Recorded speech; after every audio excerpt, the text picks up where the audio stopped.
receive the glory for what God is doing. I'm begging you in the name of Jesus Christ.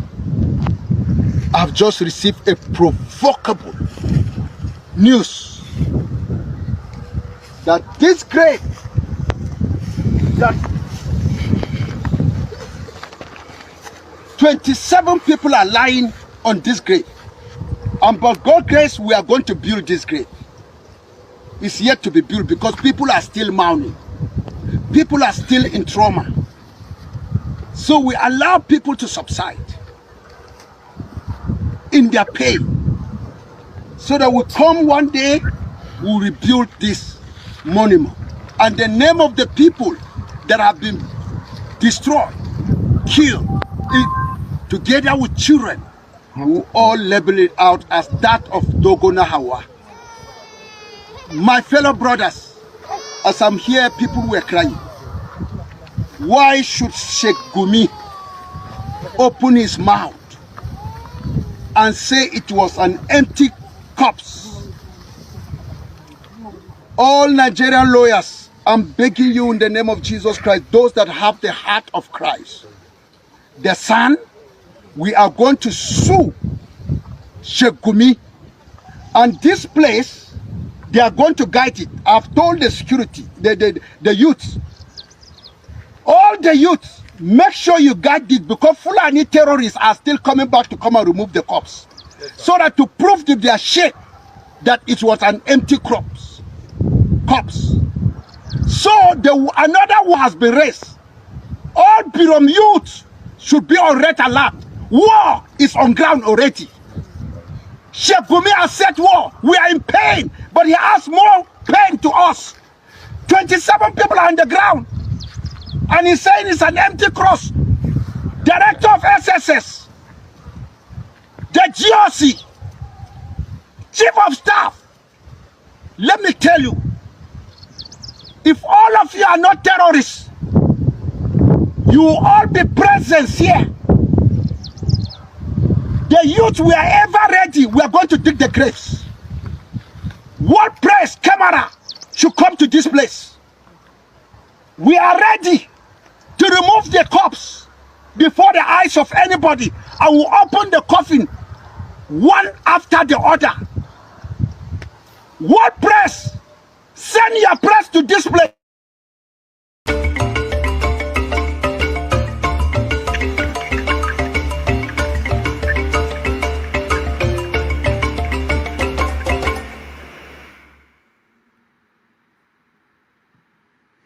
Hello and welcome.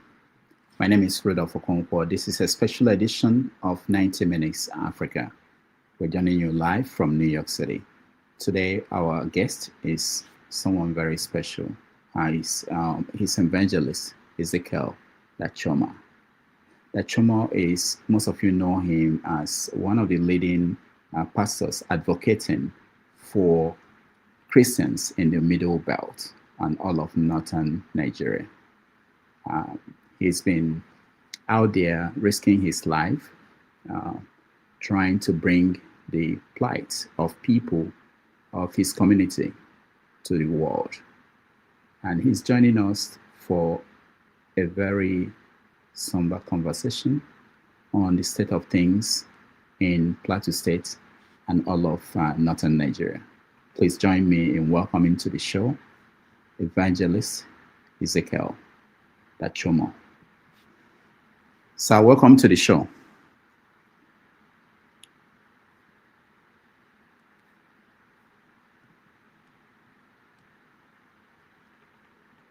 We lost him just the moment we finished the introduction. He has little time to stay with us, so I'm rushing to make sure that we get as much as we can from him before he goes. So we'll get him back. It's been very difficult getting connection with him in Plateau State, but we will get him back to join us and have a conversation on the state of things in northern Nigeria.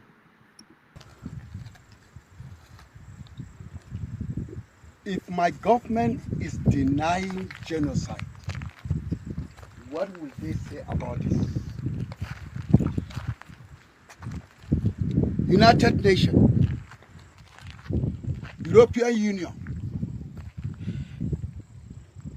take note.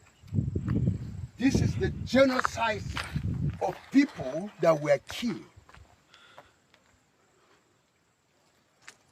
on the fateful day of 7 March 2010. Massacre at Dogona Hawa Plateau State. Names of big victims that were killed. Machineries were brought from Niger Republic. They were brought from Chad. They were brought from Burkina Faso, Senegal. They were hired into the nation. They mix up with those from Maiduguri. That's a Muslim state. Also from Gombe, Muslim state. In fact, the troop into this place, Bauchi, this is the route that they took. By about midnight, they invaded this village. We are living peacefully in this Dogona Hawa. These are the victims of massacre.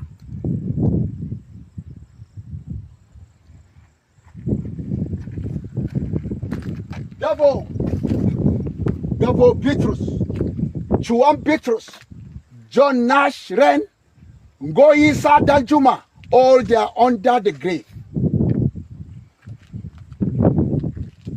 Karos Nash Lydia E. Danjuma. See the name. 100 is moving to 66. Ended by Israel Simon, Lydia Bulus Chuang, Da Labi Dung. And look at this place too.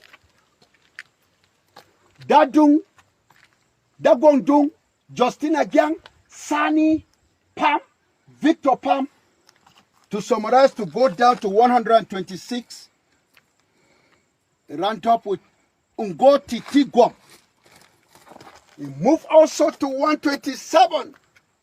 Dan Juma Gwam. Victoria Zhang. Test Crooks.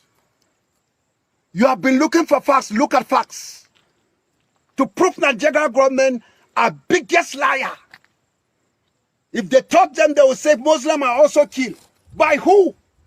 By Muslim terrorists. After they have eliminated Christian from Katsina, from Zamfara, from Borno, what next? Then the Christian that escaped from the far north, Sokoto, they were able to locate and come back to Plateau State. Because, and they moved down to the south. They escaped their life. Now, the rural villages of Sokoto, Muslim state, Katsina, Muslim state, if you find a Christian, it's in the town, the city, headquarters of the state. That's where there's security. But in the villages, Boko Haram has taken over the villages. Once you're a Christian, you can only be a Christian by serving them as slaves in the local government. Look at what has happened to 189. Look at this monument. It's a memory for what is happening. Chuan S. Dung Gyang boat moving down to 252 people. Joseph Johanna. Now let's go back to see the other side of the monument.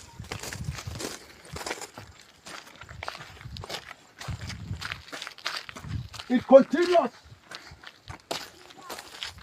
from 250.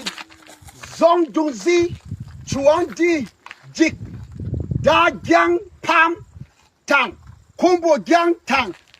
It moved down to 315.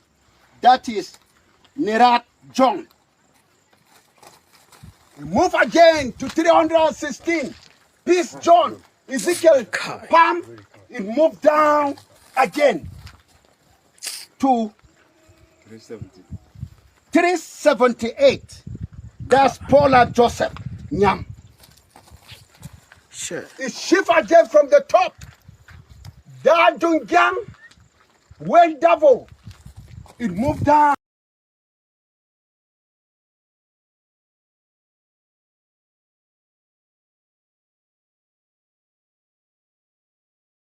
Say on my knees with this broken body, with this ashes, that the Fulani terrorists have burned down many houses, many souls have died. And if it is because of sin of humanity, I say, God forgive us. We have sinned against you. Father, the second time, as Naaman went into the water 7 times, I am bathing myself with this ash. Let you just see. Father, let the Spirit of the Lord rest upon us. Show mercy. Show mercy. Show mercy on the Christians in Nigeria. Father, let the Spirit of counsel, according to Isaiah 11 verse 2, rest upon the church. Show mercy. Our life is in danger. We have nowhere to go. This ashes, Lord, with this broken body that I took me, I'm bleeding now. Let the bleeding that I do, let my blood bear witness to heaven. Father, forgive us where we have sinned against us. We are confessing the sin of our fault. Jehovah, this ashes, oh, the Spirit of cancer, take over. The Spirit of might, the fifth time, rest upon us. We can keep us. Only you, Jesus, come. Only you, Jesus.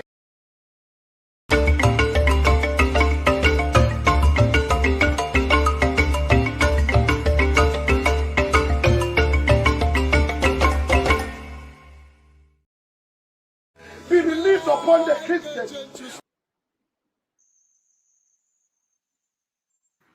All right, welcome back, everybody. Thank you so much for joining us. We're having technical problems getting Evangelist Ezekiel to join us. We will continue to try to get him back. But we have his brother here, Reverend Sylvester Dachoma, joining us to join us in this conversation as we wait for the brother to also connect again. Reverend, thank you so much for being here. Thank you so much for having me. Thank you. Yes, we are glad you are here because in the last few weeks, there have been so many interests in what is happening in Nigeria, especially the Middle Belt, Plateau, Benue, and all of northern Nigeria. I don't know if you will tell us if anything has changed since Trump got involved in this situation about Christian genocide in northern Nigeria.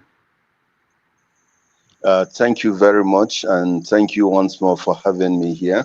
Let me say, picking up on your question, that nothing has really changed. If for anything, I will think that things are getting worse by the day. The killings of people in our villages and the destruction of farmland and farm produce has continued even on a more higher scale than it was before President Trump's statement. What about the government? Have they reached out to anybody, your brother, yourself, anything like that? Has anything like that happened? The military people have reached out to my brother.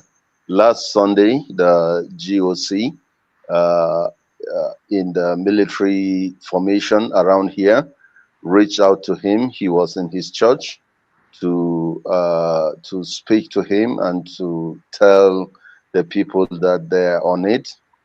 Today in a church in one of the villages that I worshipped today, a military man was there to talk, but these talkings have not really yielded any result to see any change in what has been happening with us here. So nothing has changed, and in the path of America and Trump, we haven't seen any other movement on their part in terms of whether they are going ahead doing anything about that. So where do you rely on now for hope? Sincerely, before now, our hope has been in God. We have looked up to God all of these years through what we have passed through. I want to say sincerely that it won't cost us anything for us to form stories about the killings that have been happening around us. For me, I cannot count how many mass burials I have attended since 2002. We've been on ground, we've been here with these issues, so many people killed, so many churches destroyed, and most recently, where we live and where my brother lives specifically, he is in the heat of it. Over 70 farms have been destroyed, including my own farm and many others. These Fulanis will come in and get in their cattle all through the farms. They have people, they kill them, and they burn the churches. Just what my brother has been showing, this is the truth. It won't fetch us anything for us to speak about our country. Our heart aches that our country has turned out to be this. We're truly disappointed. I know that in the last, before the last 2 years, last administration, you had a Christian, a reverend, a pastor of the Redeemed Christian Church as the vice president of Nigeria. Did that make any impact? Not really, not at all. When they were in government, let me say this clearly. In 2018, in June 2018, when that government was in place, a village not too far away from us here was attacked, and it was reported that an imam saved 300 Christians in a mosque. He piled them up inside his mosque and locked up the door. And because they were inside the mosque, these killers did not kill them. But every church in that village was destroyed. Every Christian that was seen was destroyed, was killed. For that imam, the women that he kept inside his house were saved, and the men that he kept inside his mosques.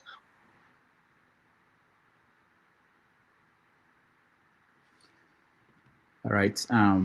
This is, for those joining us now, this is Reverend Sylvester Dachoma, who is the brother of Reverend Ezekiel, who was our scheduled guest. We are having internet connection with Plateau State today. We initially saw the brother, introduced him, and he got disconnected. So we will continue the conversation. Hopefully, Reverend Sylvester will reconnect and join us.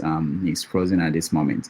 We were actually considering doing an audio call with Reverend Ezekiel, but we can't even get him on the phone right now, and the connection seems to be bad, or maybe there's something else that is going on. But we are considering all the options to have them tell us their story, what's going on where they are, because it's very important. A lot of people are out there denying that people are not being killed or that the killings are not targeted. We want to hear from people who have been victims for many, many years and what they are going through.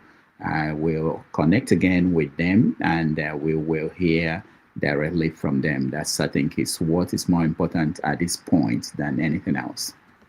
The wife of my childhood friends, with her child behind, because they are all burned down, caused by Islamic terrorists. The monument, the grave is there. 13 people were killed in that day. And I went to Dogo Hawa, I saw that clips where 501 people were killed in one particular night. Dogonawa is a village just east of Jos, Plateau State, Nigeria. There's frequent attack. Will I say about the Christmas Eve? When everybody was preparing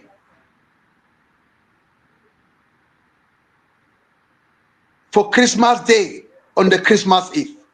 Some were frying chicken, some were plaiting their hairs, children were just playing, irons was going on from one house to another in preparation of the Christmas Day. Some are frying their meat, some are bought cow, they are sharing the meat so that it will work, so that they will celebrate the day with them.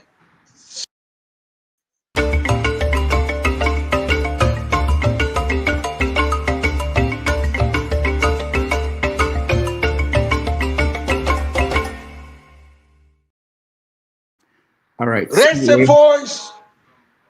They surround the village of Hurum. Hurum village is one of my local church council. We are back again, and joining us is Reverend Sylvester, who we've been talking to a few minutes ago before he disconnected. So go ahead, Reverend. Yes, so I was trying to prove a point that this genocide is targeting Christians. In that year, 2018, every Christian that got into that mosque was saved because the mosque was the safe place. But anyone that was outside in the church or wherever was killed. So these are things, that was when the immediate past vice president, who is a pastor of the Redeemed Christian Church of God, was there in power. So this thing has happened over many years. Like I said, it won't pay us anything for anyone to speak this bad about his country. It is aching that this is our reality. And we want to plead with the government to see that those of us talking and shouting, we don't hate Nigeria. We love our country. We wish this country will be better. And that is our position on this matter. It's a genocide against believers. It has happened many years. I am telling you, from 2002 to today, this thing has not stopped. It is only growing by the day. And that is why attention is being drawn to it now. We plead that. Go ahead. Thank you. Okay. So we plead that. Yes. Talk. Finish your thought. Sorry. Finish your thought. Okay. So we plead that our government will do the needful, that this thing will stop, that Nigeria will come back to what it should be. We plead, please. What do you want from the government? What will they do today that will be something that you will welcome and know that this is a concrete step that will solve the problem? To stop denying this genocide that is going on. I'm confused when our government denies this, because they know that this is true. They know that this is happening. They should own up to it. And the task of a government is to ensure the safety of lives and property of its people, whether Muslims or Christians. So our government should get up to this. I don't believe that the Nigerian army does not have the capacity to deal with this. This politics has gone on with this evil that is happening for so long, and it is still going on.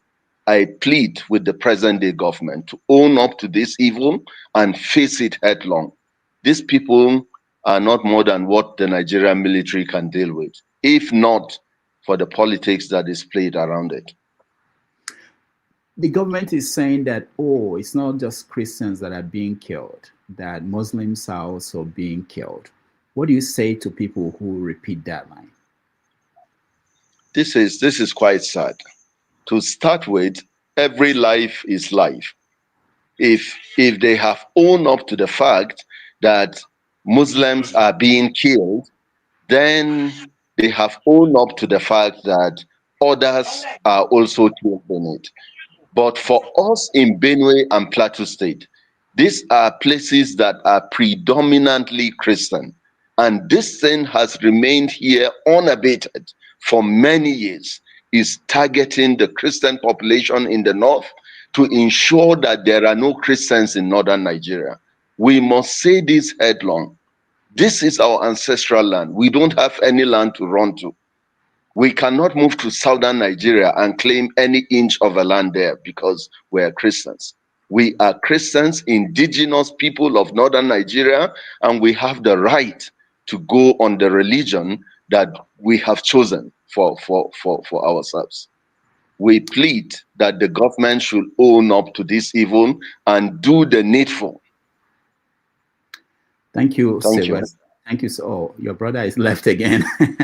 I saw your brother 2 minutes ago. Yeah, he left again. But let me ask you, because we are talking about something that has been going on for years, and there've been appeal from different people, promises that were not kept.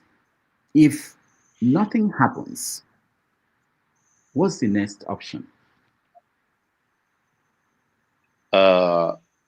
We are believers. We believe what the scripture teaches us. We will continue to remain who we are in Christ, but will not keep quiet. These voices were raising to our government. We will raise it up to every government in this world that cares about our common humanity to hear us. To hear us, we won't keep quiet. We will continue to talk. For those of us that will still be alive then, will see the result of what we are doing. For those of us that will die in this, we will have gone and paid the supreme price with our lives. We can't run, we can't go anywhere.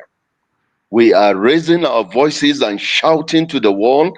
I will say that for him that is alive, you have one duty: to speak on behalf of the evil that has taken your loved ones.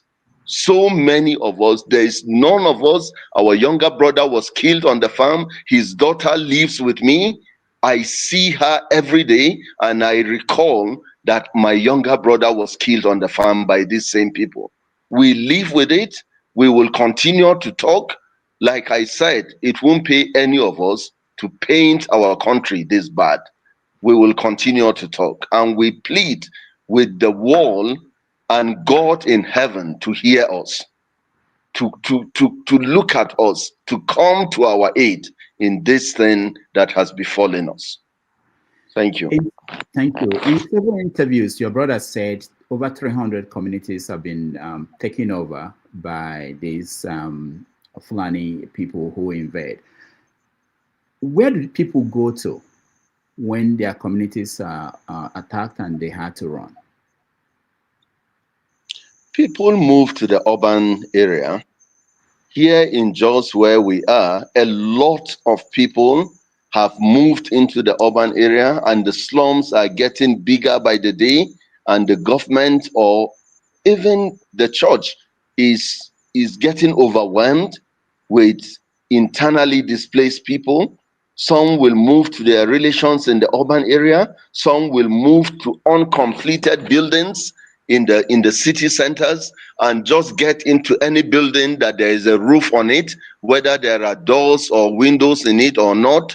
They just move into the urban areas. There is great urbanization that is happening, that the urban slums are swallowing by the day. And this is becoming a very big challenge. They are moving into the urban areas. There are no jobs for them. Their farms are being taken over in the villages. No food is being produced. Even those that are remaining there will go to the farms and the crops will be destroyed close to harvest. They won't even destroy the farms when they are still young. They will wait when you are about harvesting. My rice farm was almost, I sent my cousins to go and check for harvest. That is when they realized that the Fulanis have grazed the whole of it. Not even one measure of rice is gotten from that farm. So this is the problem. The urban slums are getting bigger and bigger, and criminality is growing even in the urban area, because these people are leaving their villages and moving into the cities.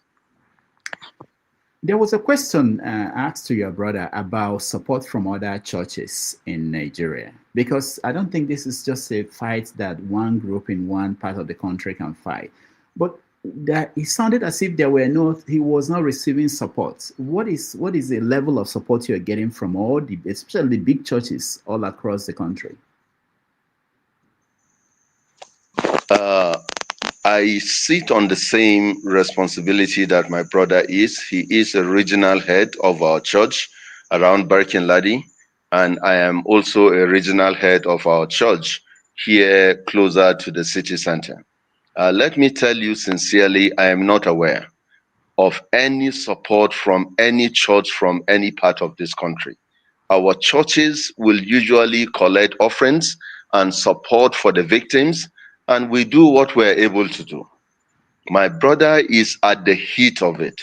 The region where he is heading is at the heat of this evil.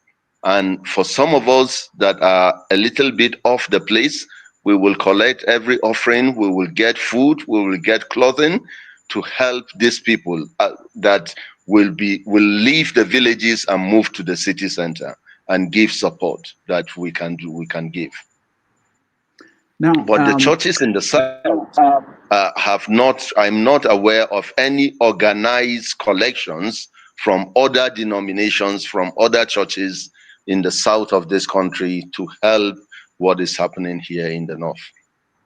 Now, if they don't help, that's one thing. But also, I see some pastors come out and say there is no genocide going on in Nigeria. So when you hear a pastor, a man of God like you, saying that somewhere in Nigeria, what does that tell you? What does that make you feel?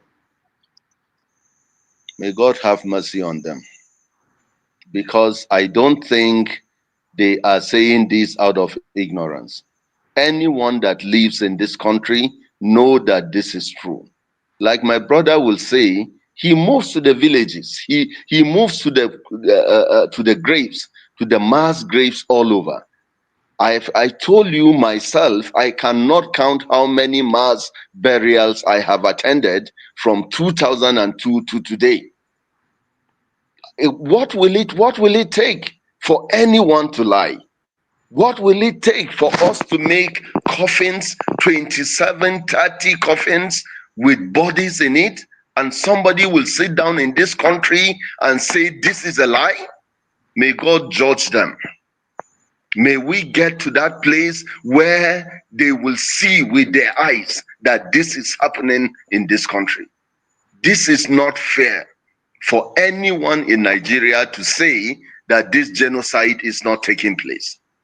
This is sad, truly sad, and shame on them. When I saw that video of Sheikh Gumi saying that these things were not, that they were fake, essentially, that it wasn't happening, I wonder how people like you or people in that community who buried brothers and sisters and mothers and fathers, how they would take that. How do you begin to talk about healing? This is why we are talking the way we are talking. Because the pain is real. The pain is much. For somebody to deny this, I am telling you, I have been on ground here for a long time, together with my brother and others. We have seen this. We can list names with ages, with sexes, with everything to show you that these are not just fabricated names. They are human beings. They are somebody's father, somebody's daughter, somebody's child, somebody's wife. We will not, I have told you at the beginning that my heart aches that I'm talking this way about my country, but this is my reality. I wish I could talk differently. There was a question that your brother was asked about the governor of Plateau State, why what he is doing and why is he not doing more than more to help. And he gave an answer that because he's a Christian, his hands are tied. And then you look at Benue State, you have a governor who is a Reverend Father. We know that there are limits to the power that the governors have, but do you think that they're doing all they can in terms of pressing the federal government to take action?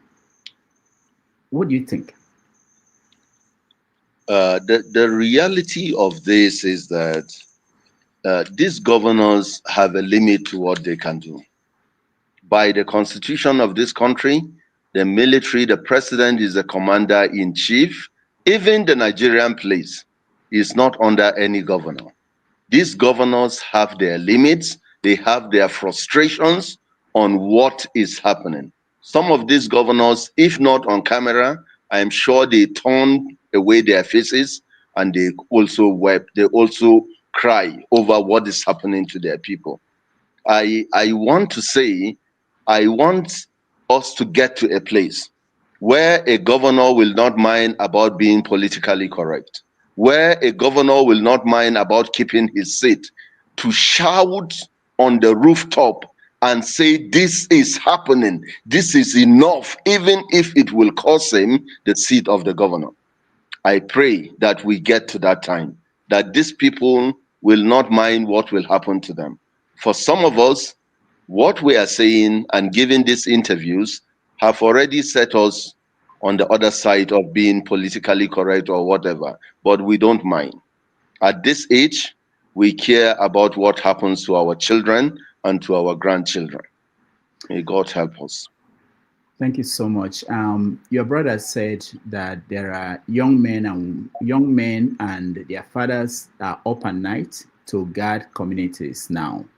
That they don't sleep because the people that attacked several communities, they come in at night. Though, is that working? Is that helping?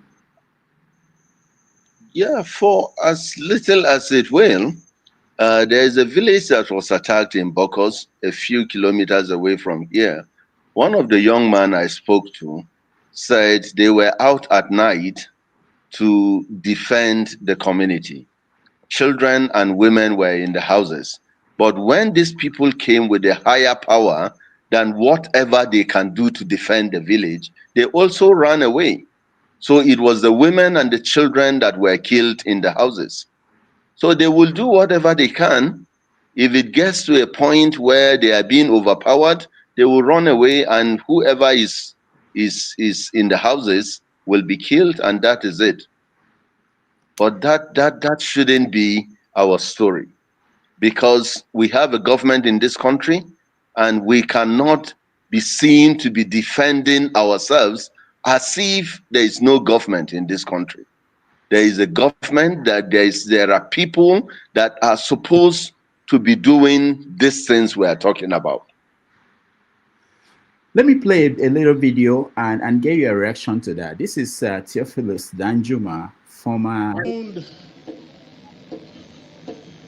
That the armed forces are either not capable or unwilling to protect us, and that we must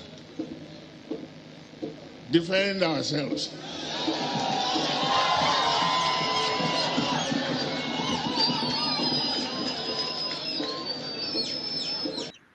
Now, the Middle Belt region, they produce a lot of military officers all over Nigeria. Yeah.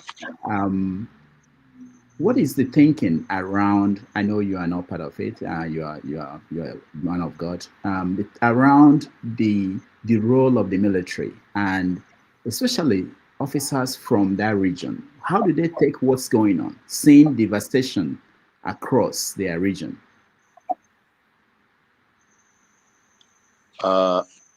People are frustrated, including the military, that these things are happening with their people.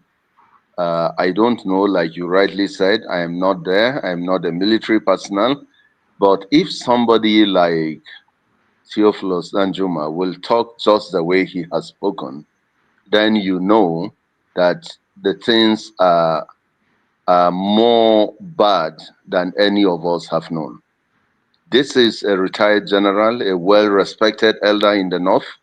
If he will come up in his right senses to talk the way he has just spoken on that video, then you know that things are bad.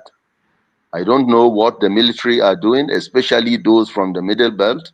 I don't know what they are thinking or what they are doing, but I'm sure people are frustrated all over. And I wish somebody from outside can come up to make us face this matter, even for once, that this is a challenge, this is a problem that Nigeria needs to face. While we think about someone from outside, let's also explore internally. In the Southwest, they have a Amatekun, which is the state governments came together and set up a kind of security outfit. In some parts of the Southeast, they have that. Do you have that from state governments in Plateau, in Benue, and are they effective in trying to control this? We have something on the plateau that is like that Omotekun. It's called Operation Rainbow, but they are not so weaponized in such a way that they can face this thing that has befallen us. Let me say that these people, I don't know, but their appearance and what they come with is something higher than what anybody can think. A few years ago, one of our pastors in one of the villages attacked said he saw these people. He was in a place in a cave hiding when they were approaching the village. He saw people with AK-49s, AK-47s, some of them carrying extra bullets on their heads and heading towards the village. They overrun villages, complete villages, and nobody is able to face these people. The power they come with can overwhelm a community. It can overwhelm even the Operation Rainbow, the local security arrangements in the states. My brother, this is a big problem.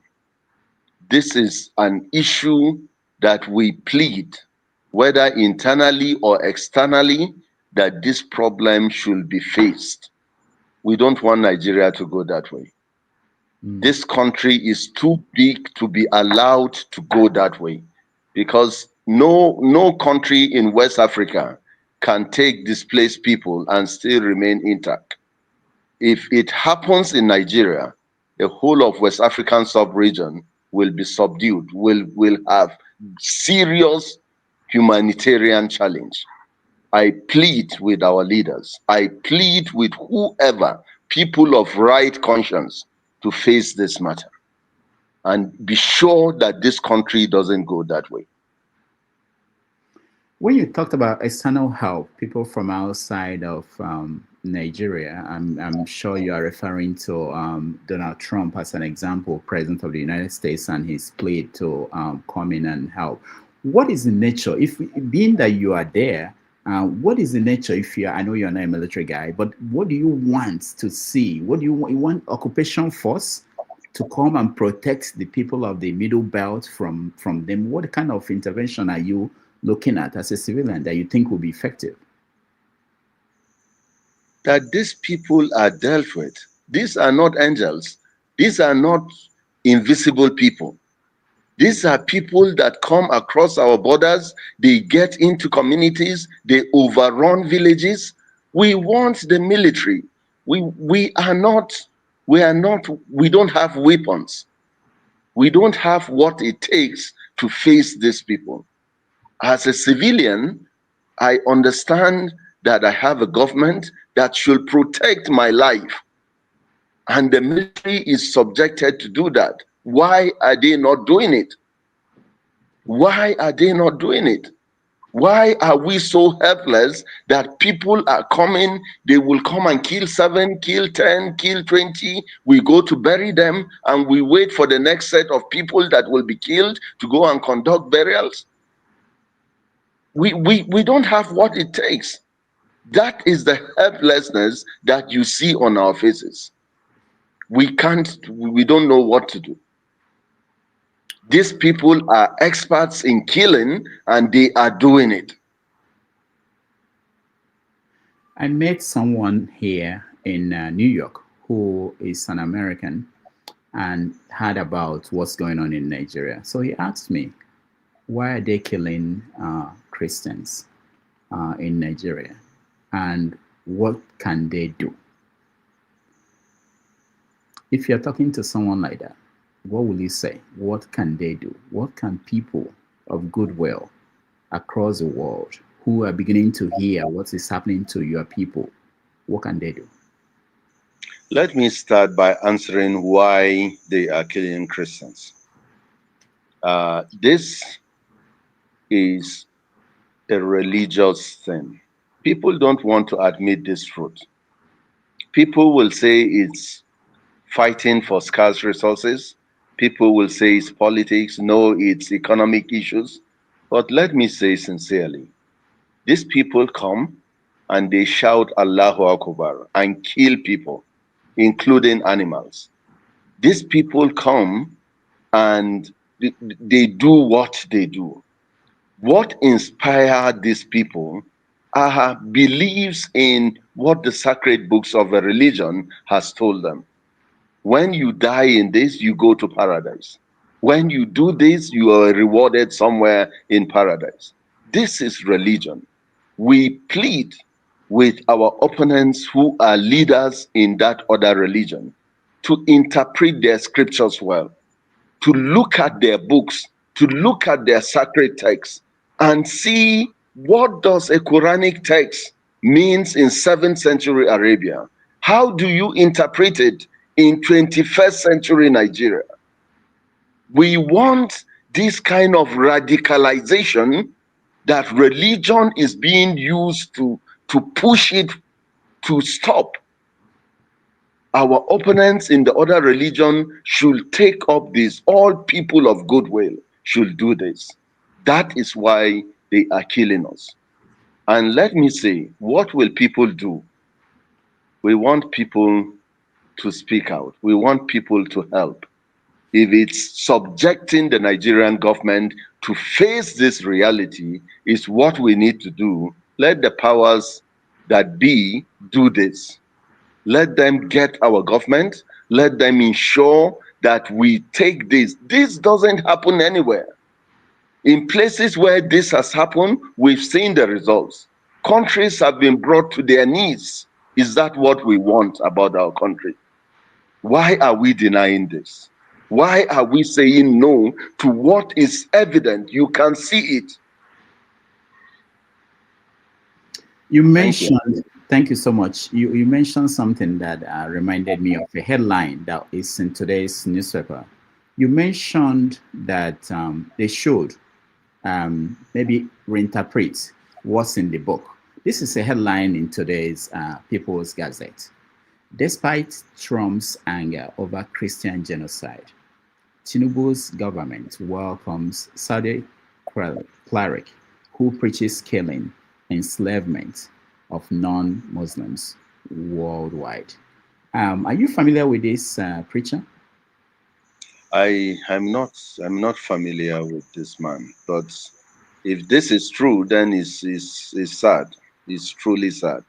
Let me play a little bit of what he says, what he believes. Sorry, my studio is full. Let me just a minute. I'll play. It's very important that I like the way you expanded the conversation because when we talk about what's the solution, we don't tend to think we think only about security, protecting, but there's an indoctrination. There is an issue of what people believe. And let me play you a little clip of what this cleric who came to Nigeria, and he's currently in Nigeria. He spoke in Lagos, I think, yesterday, and he's speaking in Abuja on the 22nd. Let's watch. الحمد لله والصلاة والسلام على رسول الله وعلى آله وصحبه ومن اهتدى بهداه. أما بعد. It's a beautiful day in Abuja, Nigeria. Dear brothers and sisters in Nigeria, I am proud and honored to be invited once again. When Muslims go and conquer the adjacent country, what do? We kill them all? No. The Prophet says, the first thing you do is call them to Islam. If they refuse, then tell them Allah obliged upon you to pay taxation. In return, when enemy comes and attack your country, you don't fight. We Muslims protect you. Subhanallah, for this little money? Yes. And you enjoy sitting in your homes and in your country and live your life normally. But the ruling is for Sharia. So you do not open nightclubs, you do not fornicate. If they refuse, then we have to fight. And if we fight you, then we capture you, you become our slaves, and we take your land, and you take where, because you refuse. I give you two good options in the coming 40, 50 years when the Muslims become strong as they're supposed to be.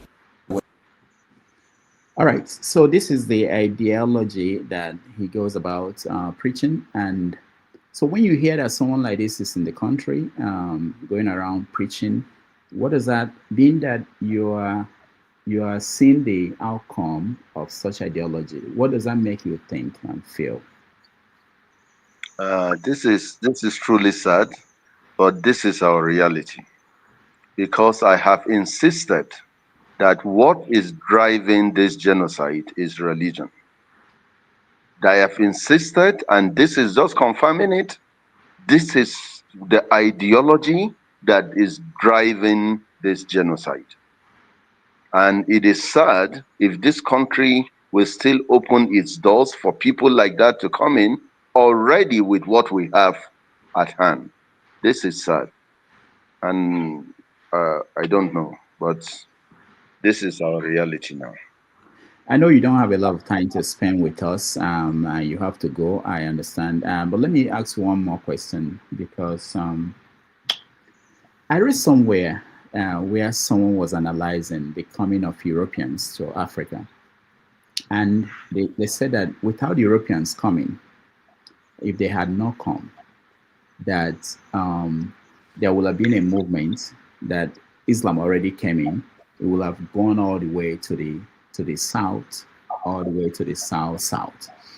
And that's the people in the Middle East, that people, middle belts, your guys were the people who are holding up. You are the last people standing. Do you believe that? And what do you think that should be a lesson, based on what I read in that article, that it should be a lesson for those who are in the south, southeast, southwest, that if the middle belt should go down, that is their nest?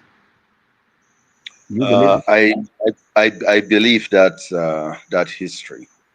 In the story of my church denomination, the church that we pastor with my brother, there is a history book that was written, and on the chapter that started talking about the area where I live now, there was a quote from the diary of the white missionary that came and established this church.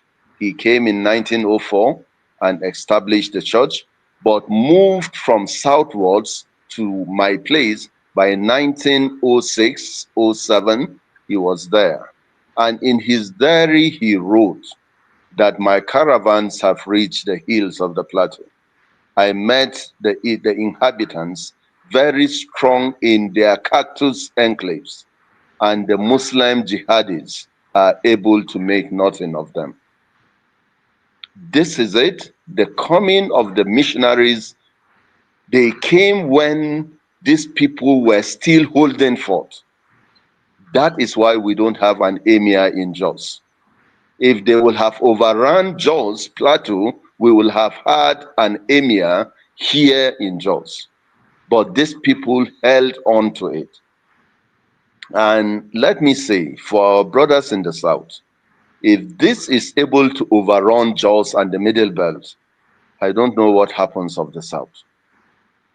We're still holding on, paying with our blood, paying with tears that this is happening. And that is why it aches when somebody will sit in the South, even as a church leader, and say there is no Christian genocide happening here in Plateau or Benue or whatever in the Middle Belt.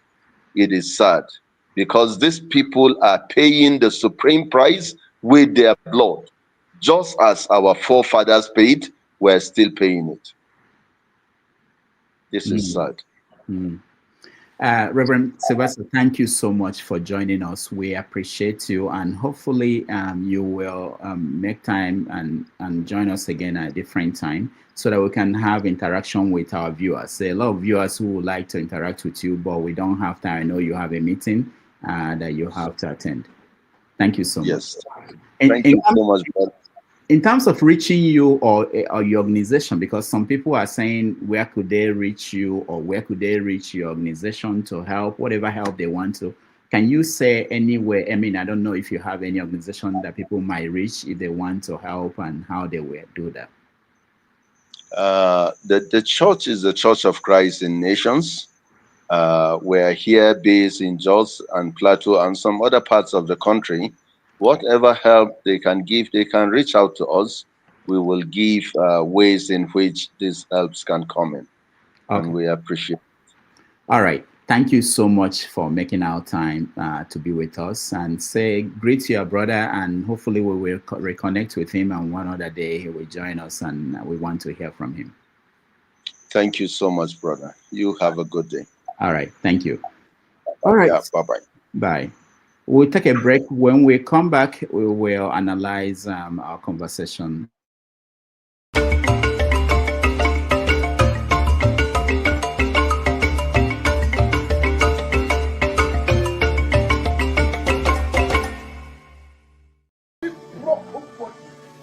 With this ashes that the Fulani terrorists have burnt down many houses, many souls have died. And if it is because of sin of humanity, I say, God forgive us. We are sin against you. Father, the second time, as Naaman went into the water 7 times, I am bathing myself with this ash. Let you just see. Father, let the Spirit of the Lord rest upon us. Show mercy. Show mercy. Show mercy on the Christians in Nigeria. Father, let the Spirit of counsel, according to Isaiah 11 verse 2, rest upon the church. Show mercy. Our life is in danger. We have nowhere to go. This ashes, Lord, with this broken body that I took me, I'm bleeding now. Let the bleeding that I do, let my blood bear witness to heaven. Father, forgive us where we have sinned against us. We are confessing the sin of our fault. Jehovah says, oh, the Spirit of counsel, take over. The Spirit of might, the fifth time, rest upon us. We can keep. Only you, Jesus, come. Only you, Jesus. Only you, Jesus, come with the Spirit of knowledge. The 7th time I'm asking for mercy. Mercy. Mercy of the Lord. Mercy of the Lord. Be released upon the Christians all over the nation.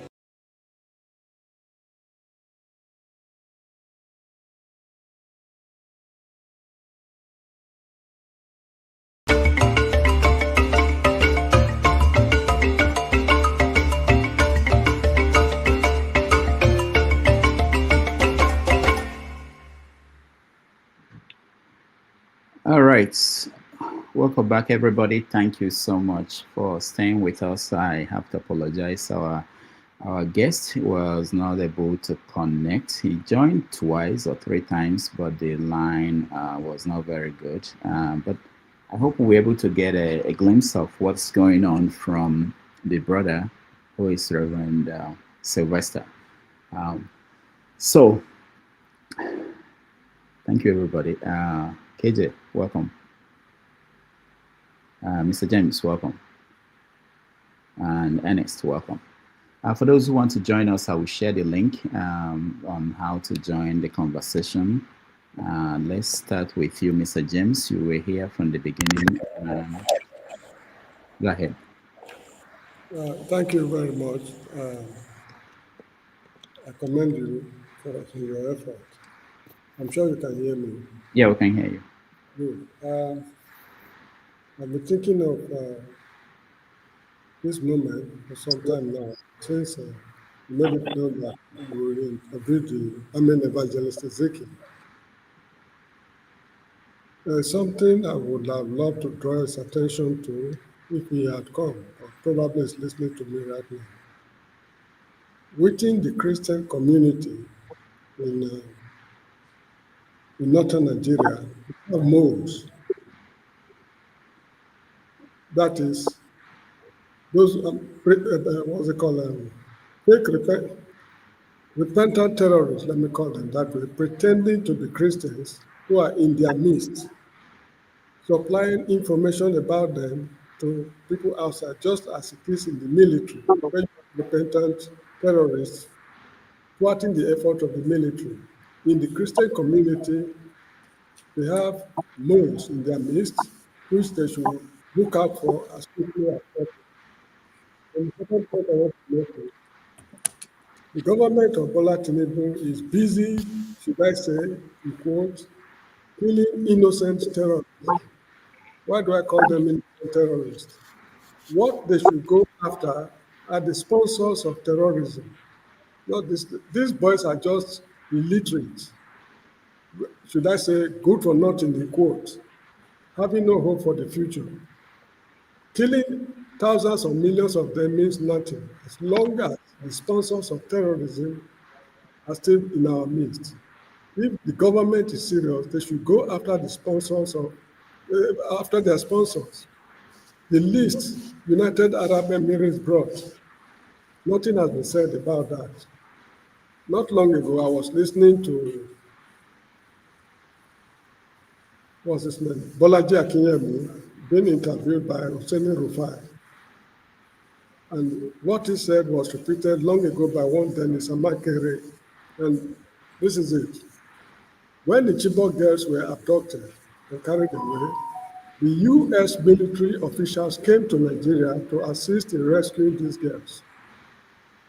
They decided that they knew where they were in the so-called forest, which is actually savannah. The intention was to gas the area. When they fall asleep, they move in and do the cleanup. It was just the next day. The U.S. satellite was able to photograph them, seeing that the terrorists were wearing gas masks just the following day after they agreed on what to do. At that point, the U.S. military decided to pack their bag and baggages and walk out of the country. Till this day, some of these girls are still in captivity. So the issue is not the terrorists going about killing people. That is not the problem. The problem is the people sponsoring them. Just like in Bender State while I was there in those days, when Lawrence Anini was terrorizing the whole state, government went after their sponsors. That was George Yambo and co. And they were executed, and that was the end of Anini's saga in Bender State. So that's just it. They should stop killing innocent Nigerians, innocent Africans. The terrorists they are killing, they are innocent. They know virtually nothing about what they are doing. They should go after the sponsors of terrorism. That is what I have to say, because I feel so sad. Although I'm not a Christian, but what they are going through is just unimaginable. I've read a few books I know a little about the nature of man, the wickedness of man. But what we are seeing in Nigeria is, I don't know what to say. Thank you so much for bringing him. All right. Thank you, Mr. James. Ernest, you Ernest, what is your take on? Yeah, my take. I listened to the guy, the man that spoke, and other middle belt people that I think they don't understand the the the severity of what they are into. What is happening in middle belt is more than Christian. It's not really Christian genocide. It's ethnic cleansing. And as they used to say, Abacha said, if insecurity exists in a place for more than 1 week, the government has hand in it. Nigerian government, they have hand in what is happening in middle belt. So for them to be waiting for Nigerian government to come and help or save, no Nigerian government will do that, especially if the person is coming from southwest or north. Remember, America is angry of Sharia law in northern states. But the person who is the president when they brought the Sharia law was a Christian, Obasanjo, and he approved it. So all these things, I think middle belt, they don't understand what they are into. It's more than Christian genocide, it's ethnic cleansing. And the plan is to take them away and replace them with the Fulanis. And Nigeria government is part of the plan. So if they're waiting for Tinubu government or anybody who is coming as a Nigeria government to come and help them, they're joking. So for me, they have only one chance. And their chance is to do what Nnamdi Kanu did. Bring up a militia to fight for themselves. If they're waiting for their state government, like if Nnamdi Kanu start wait for, let me say, is it a forest guard from southeast to spy Fulani that making mistake? Federal government, they have the might. They are part of the program that happening in Middle Belt. I don't know whether they don't know, but federal government will not fight Fulani militia. That's number one. If they want to save themselves, they should bring out Middle Belt Security Network, militia group, not supported by any government, outlawed. Government will be arresting some. They'll be ready to fight Nigerian army and even Nigerian police if they come in. My place are from Ihamufu. I will tell you, if you don't know what happened in Ihamufu in 2002, I traveled home. I couldn't stay in my village. They brought in Fulani militia. They were coming. There was news everywhere that they were coming. They were in Benue. They brought in Nigerian army from 82 Division. One Sunday afternoon, the Nigerian military were arresting people. If they see a guy, they will arrest the person. They were telling people, go inside, go inside. They don't want to see anybody outside. In the evening, around 6 p.m., Fulani people came and killed scores. You know, there was IDPs in Ihamufu, Enugu State then, 2002 December to 2022 December to January 2023. There were IDP camp in Ihamufu. There were no soldiers. They left. Fulani people came, killed people. When people came out and discovered that they were seeing houses burnt, corpses, they wanted to defend themselves. The military came back and started arresting them again. That is when they invited ESN. The people that cleared Fulani militia from Ihamufu are ESN, not Nigerian army or police. So if Middle Belt people, if they are waiting for Nigerian army to come, in fact, the more the presence of Nigerian army, the worse the insecurity. All right, thank you. So they should know that. So they just need militia, not government, state government to help, not federal government. Bring up Middle Belt militia who are outlawed. They will be fighting the government. They'll be fighting the Fulani, because Nigerian government and Fulani militia are one. They are the same. They are doing the same subject. They will take over your land.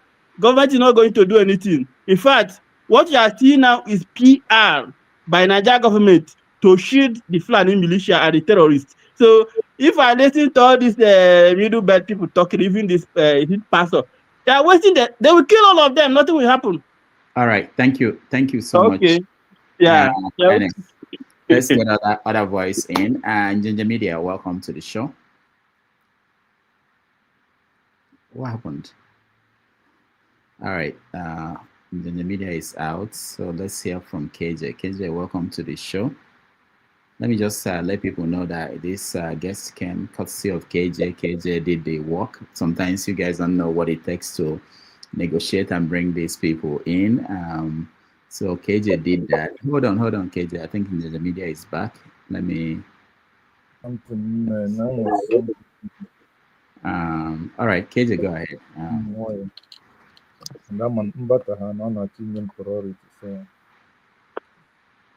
All right. KJ, go ahead. Okay. Rudolph, thank you so much for bringing the guest. And we see how we can equally bring his brother, because he is always on ground. So you have more pictures and information also. As for those who think they can want to, just like he said, maybe later on we will announce how you can reach them. Somebody's mic is on. Please, we are not speaking. Put your mic off. Yeah, I'm trying to find out who. Everybody is off, but go ahead. Okay, somebody. All right. So, yes, I would like to respond to the last speaker. It is a bit not very nice when you say they don't know what they are going through. They know what they are going through. They have been going through these things since 2000. So what you see now is didn't just start now. It's been on. So what we are witnessing, it didn't start today. So if you say they are naive or they don't know what they're going through, how can you say that? You know, even today they have corpses on ground they're going to go and bury. You know, so it's not as if they don't know what they're going through. The thing is that how do you get to defend yourself when you have nothing to defend yourself? If you've been following it, you will realize that majority of the states that these attacks are taking place, before these attacks start, every community in Nigeria was disarmed. Even those who are local hunters, their local guns were taken away from them. In fact, there are some communities that you go, what you can only find are just some few machetes, you know, but nothing that can really hold, you know, fire from these people. So you find out that when they come in, it's a walk through. Do you defend yourself with bare arms against somebody who is carrying a gun? You don't. So the best you can do is to run away, hoping that the bullet will not catch you behind. You know. So this is what the people of the Middle Belt have suffered many years. On this program, I talked about the 501 person that was massacred in the Dogona Hawa. Some people came here and said it wasn't true. It was so and so. I'm happy now that some of the things we'll talk about here, other people who do not even know come and they identify the spots, and you can hear from their mouth. This is going on. It is crazy, and we're not talking about whether it is who is who. We're talking about the lives of individuals who cannot replace. We're talking about people whose livelihood have become nothing. We're talking about people whose communities have been taken over by Fulanis, and they are still, even till tomorrow, living in IDPs with no ambition for their children, no school, nothing. They own nothing. They are virtually just wandering the street, like the early cavemen. This is the situation that people in this region face. I used to go for a retreat. My company used to go for a retreat in a place called the Mangun. What's it called now? I forgot the name of the place. Okay, so part of where you see, I have been there many times to have a retreat, and so it is the land is so open that you can walk from anywhere and come into those communities. They can't even defend it. Okay, and those days we used to go, the people of that community tell us, don't go across, in case you want to hike, don't go across this hill, because if you go across this hill, you have Fulanis on the other side. But at this time, we're talking about the time that these people were not armed and they didn't pose any danger. The moment they discovered that they could take over those land, they became very, I don't want to use the word, but became very violent and said to take the people take over the villages and just mow people down.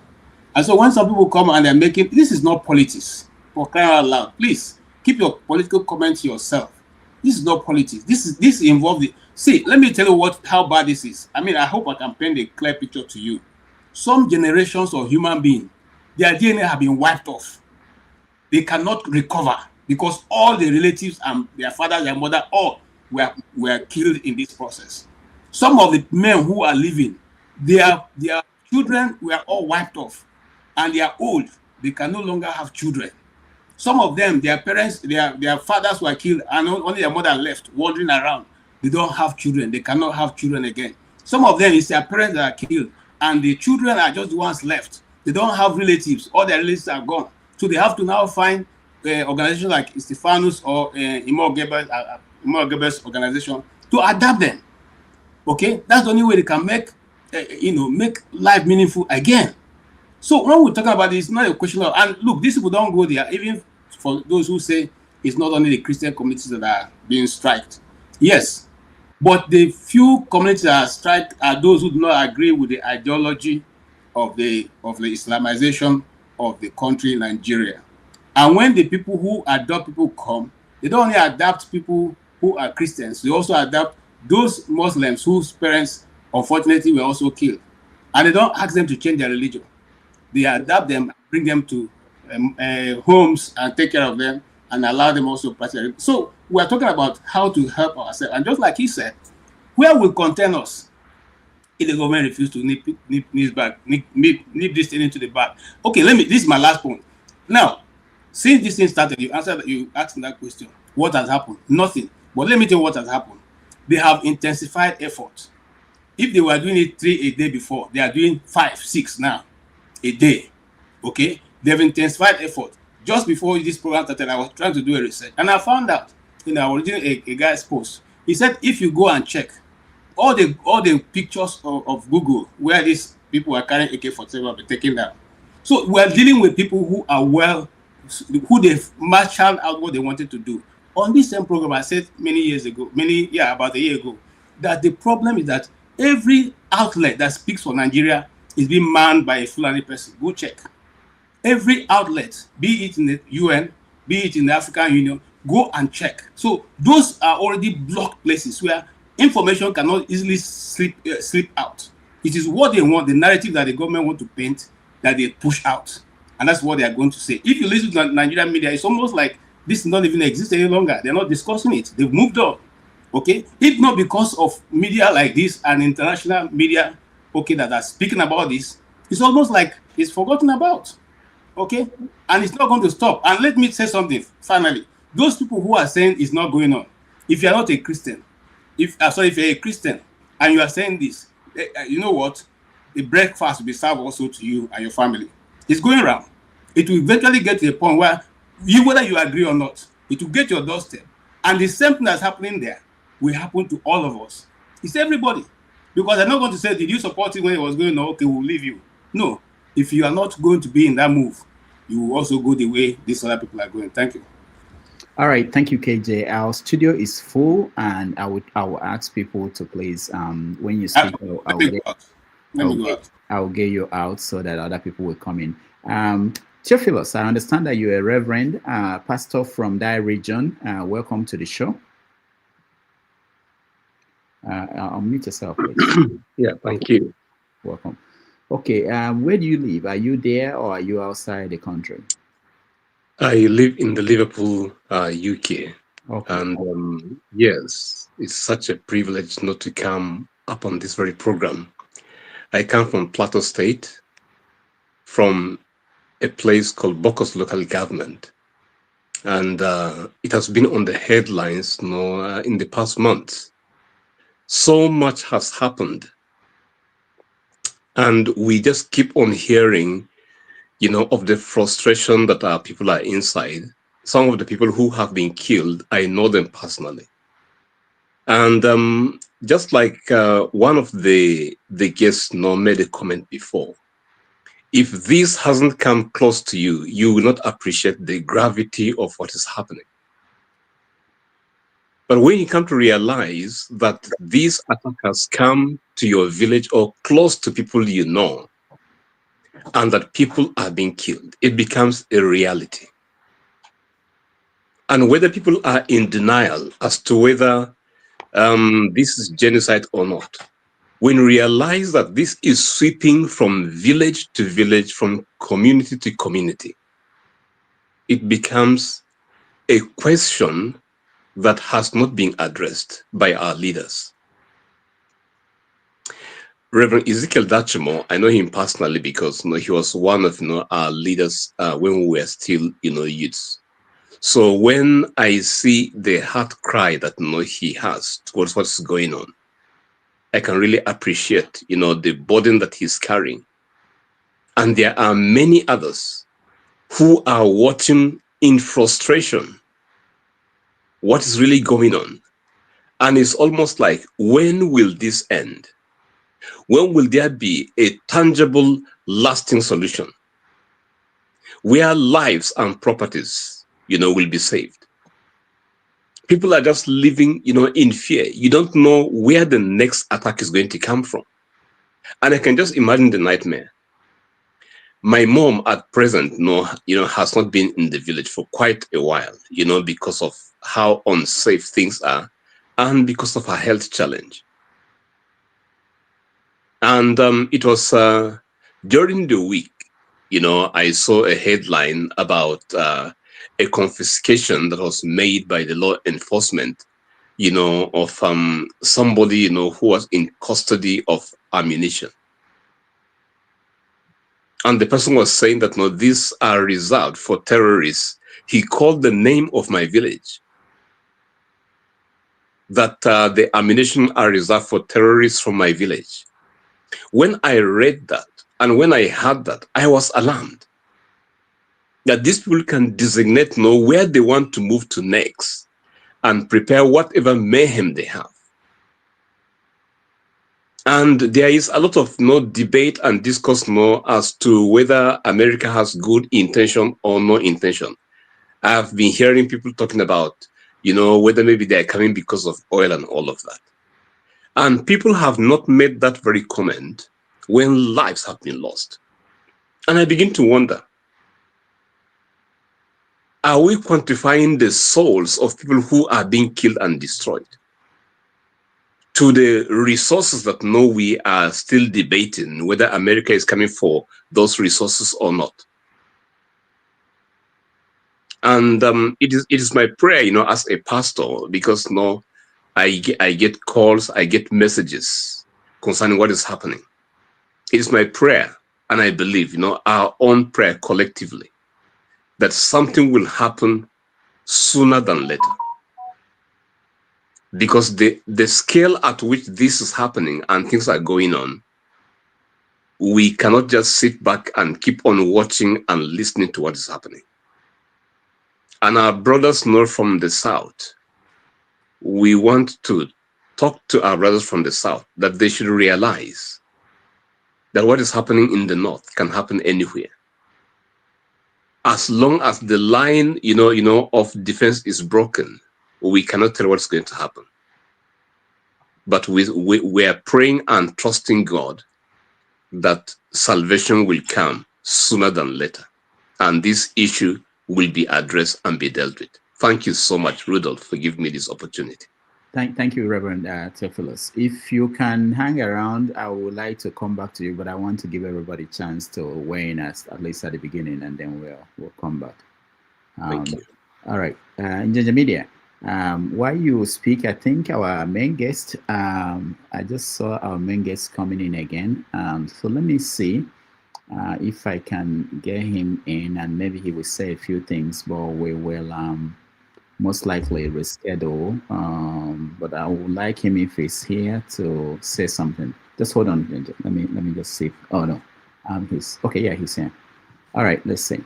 I will yield for him because he's a VIP. Yeah. And he's busy these days. I was supposed to speak to him on Thursday. Let me go to the back. I'll let you stay, and when you're done, I'll let Doctor bring me back. All right. Thank you, everybody. Our main guest is here again. Evangelist, thank you so much for being here. Thank you.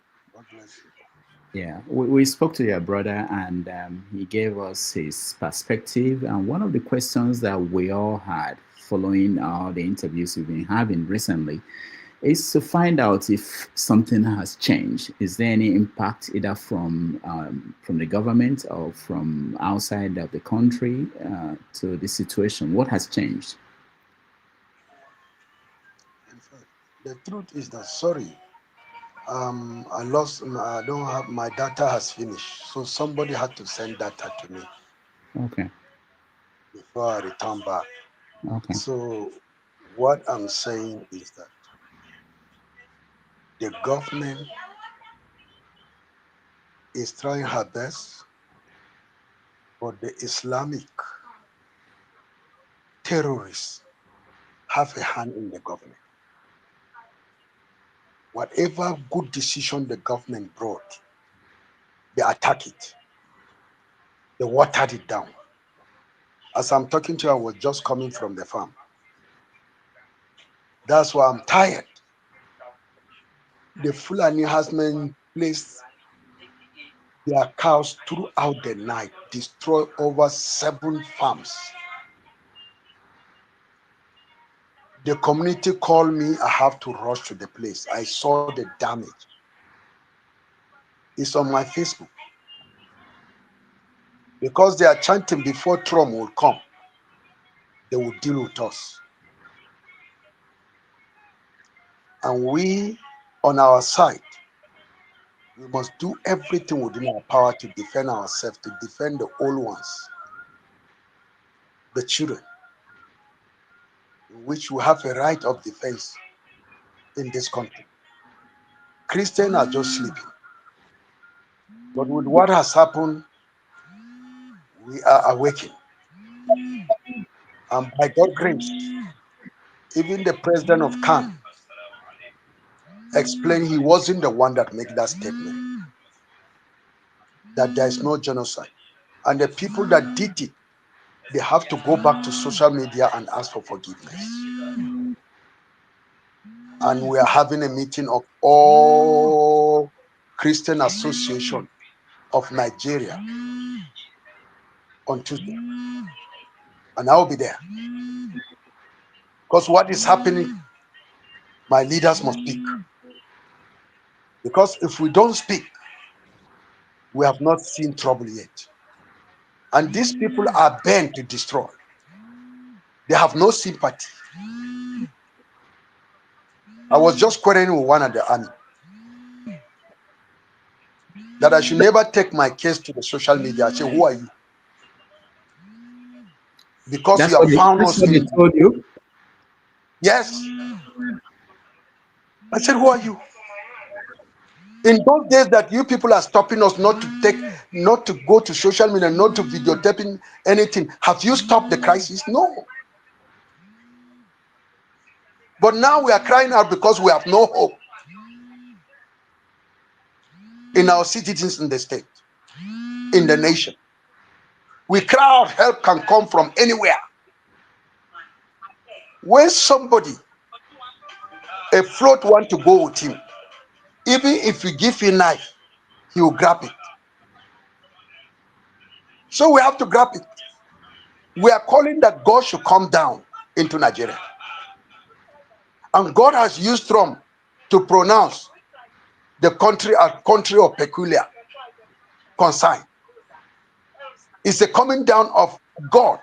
I have concern for my people in Egypt. So let me go down. Exodus chapter 3, verse 7. Trump is saying, let me go down into Nigeria. It's entirely with what God did to save Israel from Egyptian, because they were in slavery. We are in slavery. You don't know how we are in slavery. Women are being raped from the farm. Seriously. My brother, we need your prayers. So, Evangelist, there are two things. There is the short-term solution and long-term solution. You know, the first thing is to stop the killing. That's a short-term solution. The long-term solution is a bigger question about how do we have a permanent solution to this. What do you think is the short-term solution that you are recommending to, let's say, the Nigerian government, before we talk about if there is any need for international engagement in solving the problem? What is this short-term solution? And the short-term solution, everybody, every Christian must enter into the realm of self-defense.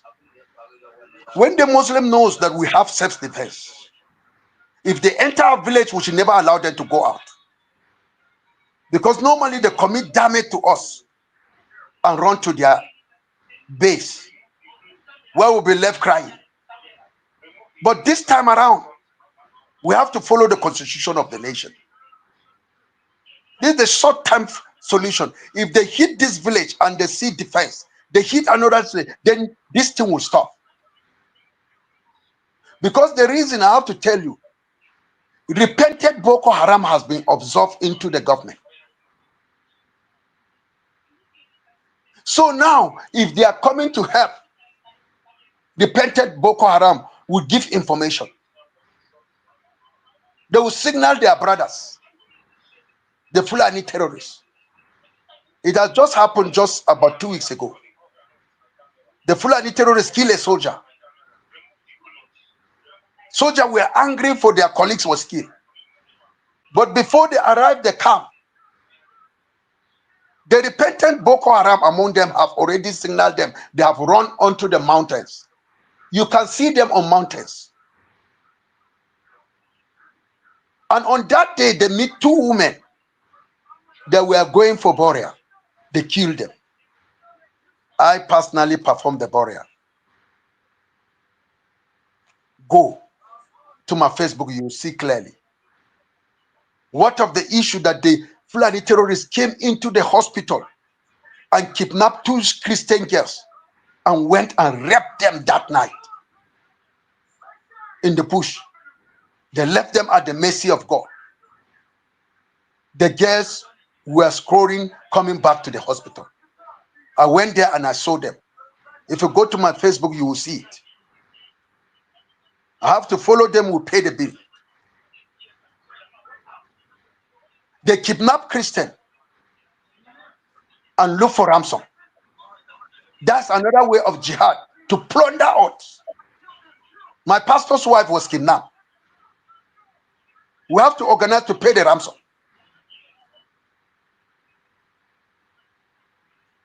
Nobody is coming to our aid. But the security are trying their own, but not to the best. This is the problem that we are inside.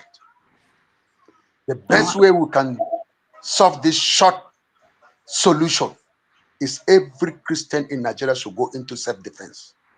That will force the government to face the terrorists. Now, you know, I played a video for your brother where Danjuma, T.Y. Danjuma was talking about the military and their involvement. And at the end of the video, he asked the people to defend themselves. And they asked him, where is the guns? I think he gave an answer that if the other people that are fighting you got their guns, go and get your own. I understand the logic in that answer. But when you talk about self-defense, how do you, I talked to your brother about the security you have. You mentioned in another interview that you have people, men and young boys, stand up at night to defend your community at night. And I wanted to know, is it effective? Right. Yeah. Is it effective? Your brother said it's not very effective. It's not effective as such. The reason why the guns that these people comes with, some of the guns are from the government, sophisticated. Some came from Iran. We know the sound of a gun that came from the foreign country. When they arrive their village, they will chant Allah Akbar, Allah Akbar. The nothing, sporadic sitting. You hear kum kum kum kum kum kum kum kum. This is a common sound of their guns that was brought from Arab war. Then what are we going to do? The best way they use up to defend themselves. They don't have anything, but God will provide. Go into prayers as Esther declared prayers in the book of life. And the people went into prayers.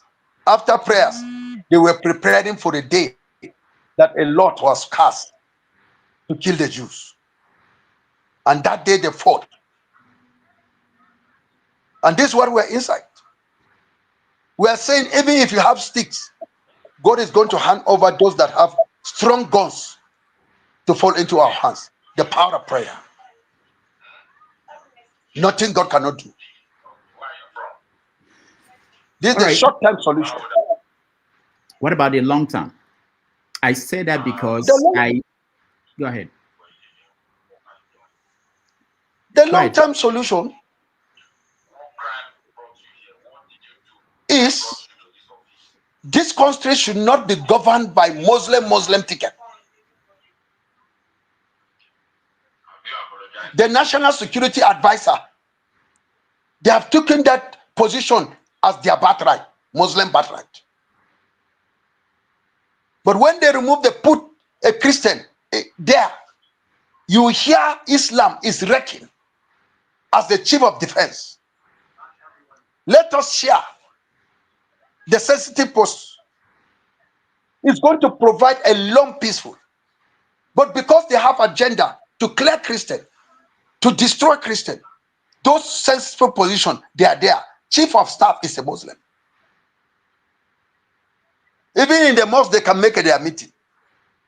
When we cry, the soldiers will hear them waiting for order. But when they decided to make a Christian to be vice, you will see the killing will subside into a long-term plan. But as far they are occupying all the sensitive, we have not seen hell yet. I asked your brother about the time that Oshibajo was a vice president, and he was, I think he's still a pastor in Redeemed Christian Church. And I wanted to know if there was any impact in the crisis in your area that period. Your brother said no. Did you experience any reduction of let me tell you, even Christian government, their hands are tied.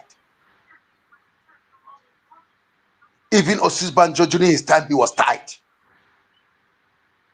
He has no say. Even chief of staff is greater than the vice president. And this is not the first time. If Sibanjo want to speak, they watered him down. I wish you would find a Sibanjo, he will tell you how his hands were tied. Governors' hands are tied because Muslims are controlling the affairs of the nation through diabolic means. During one time, Governor Darie, when he stood for us to stop that killing, they declared state of emergency. And there's killing that's taking place in Zamfara. They have never in Zamfara, in Katsina, Sokoto, Maiduguri, with all the killings where Boko Haram are dominant, they have never think of state of emergency. Look at Rivers State, because it's a Christian state, they declare state of emergency. Look at Kano. Kano is in detention. Had it been Kano is a Muslim, they could have removed his cease. Where is Shekau? Bello Tinji? These are the heads of Boko Haram. The government can arrest them within a twinkle of an eye, but they are playing game because they are Muslims. pray for us as Christians in Nigeria. I'm happy to hear from you that the Christian Association, they are meeting. You are going to go there. What are you going to tell them? What God will tell me to tell them until I reach there. Are there specific demands you make of them? Because from your brother speaking to him, it appeared as if you in the Middle Belt, you are isolated. You are not getting the kind of support from all the other Christians across Nigeria. Yes, because most of the Christians, they have lost their saltiness. Jesus said we are the salt of the earth. And the work of the salt is to preserve. The work of the salt is to give good taste, to make plants grow. And today, many Christians have lost their saltiness. They find it difficult to support somebody because they have lost their saltiness. Imagine those so-called, if not today, now that they have retrieved, they are asking for forgiveness. Even they left my house just about 3 hours ago.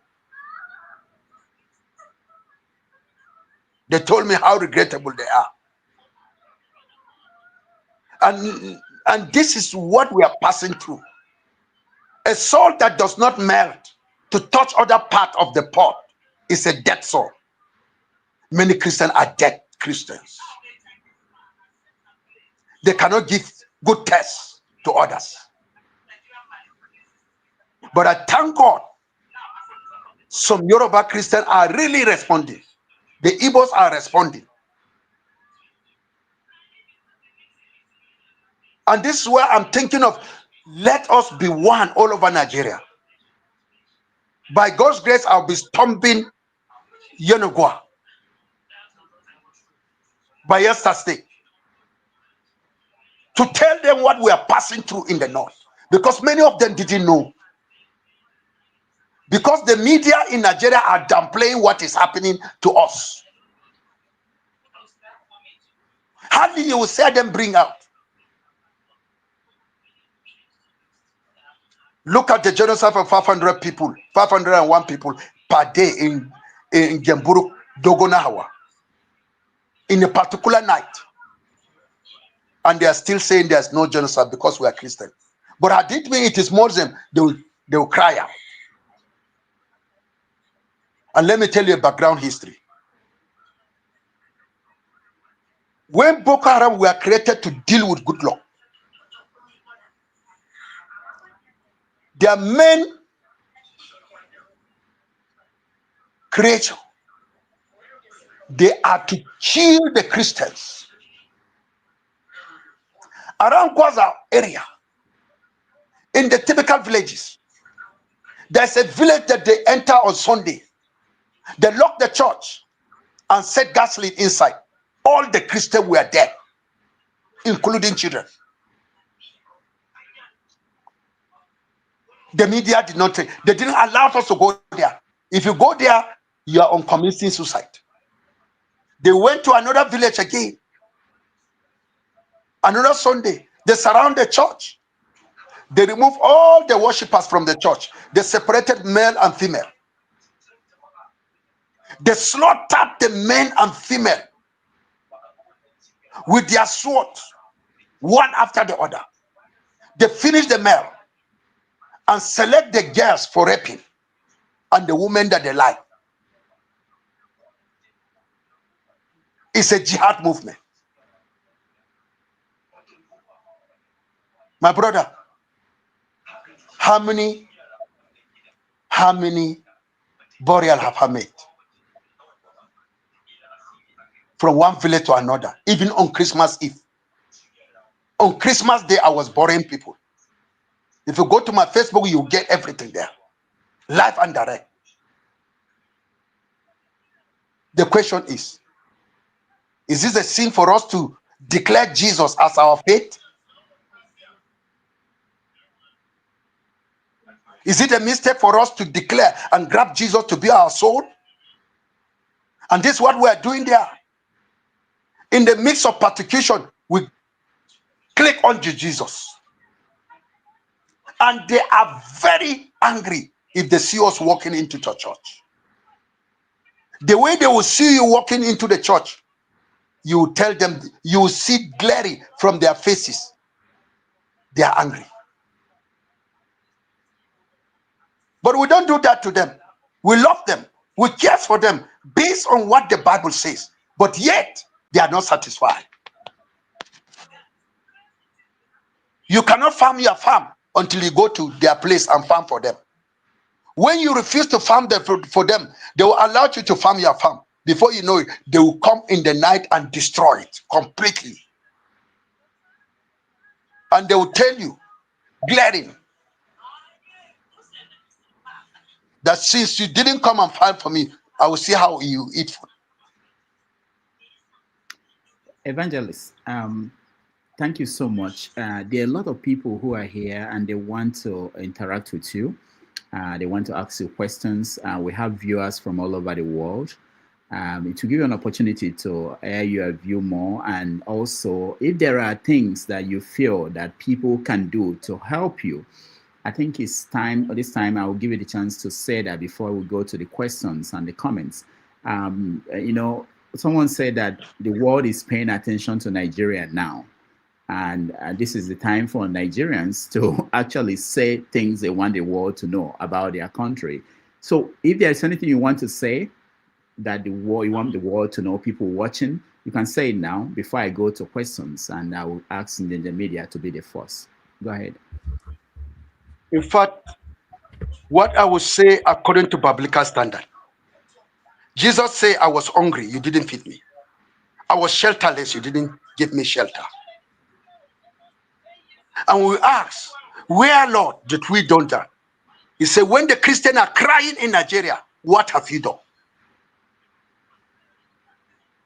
What have you done to touch their life? Like my people, their crops have been destroyed. That my brother that you spoke to him, his rice is just, farm rice is just behind me. They put their cows and eat everything. He didn't harvest one thing.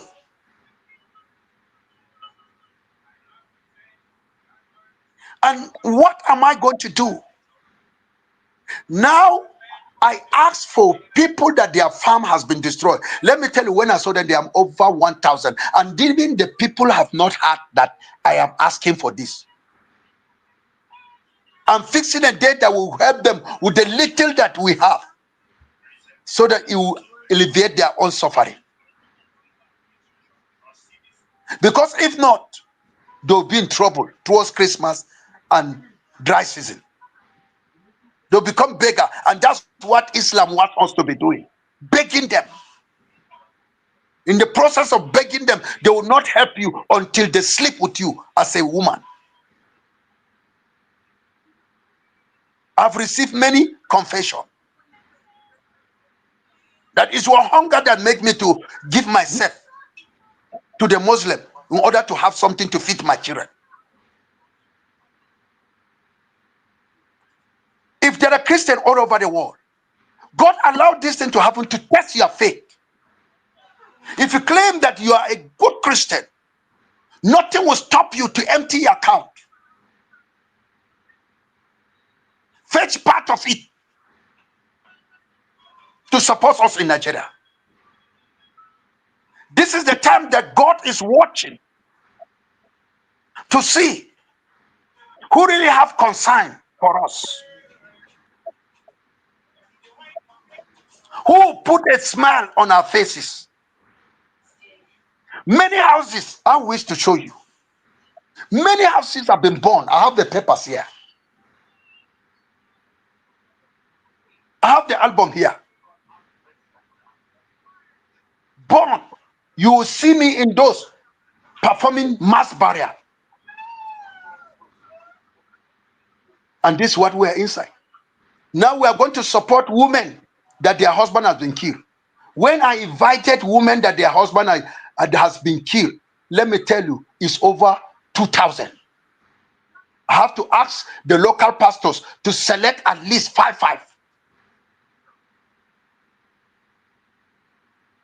When I saw them, I burst into tears. I thought they were telling lies. They said they are not telling lies. Their husband has been killed. I wish, by God's grace, I'm inviting them, the material they will have, or the money that we'll get to give into them. Even the general, the GOC, was able to send 1 million for us. It's right there in the room, in which I show those 1 million to the widows, that this is what the GOC came, because he came to my church to comfort us on what we are passing through. And I told the widows, I'm going to divide it. Since there are more than 1,000, how many would they receive? I was built.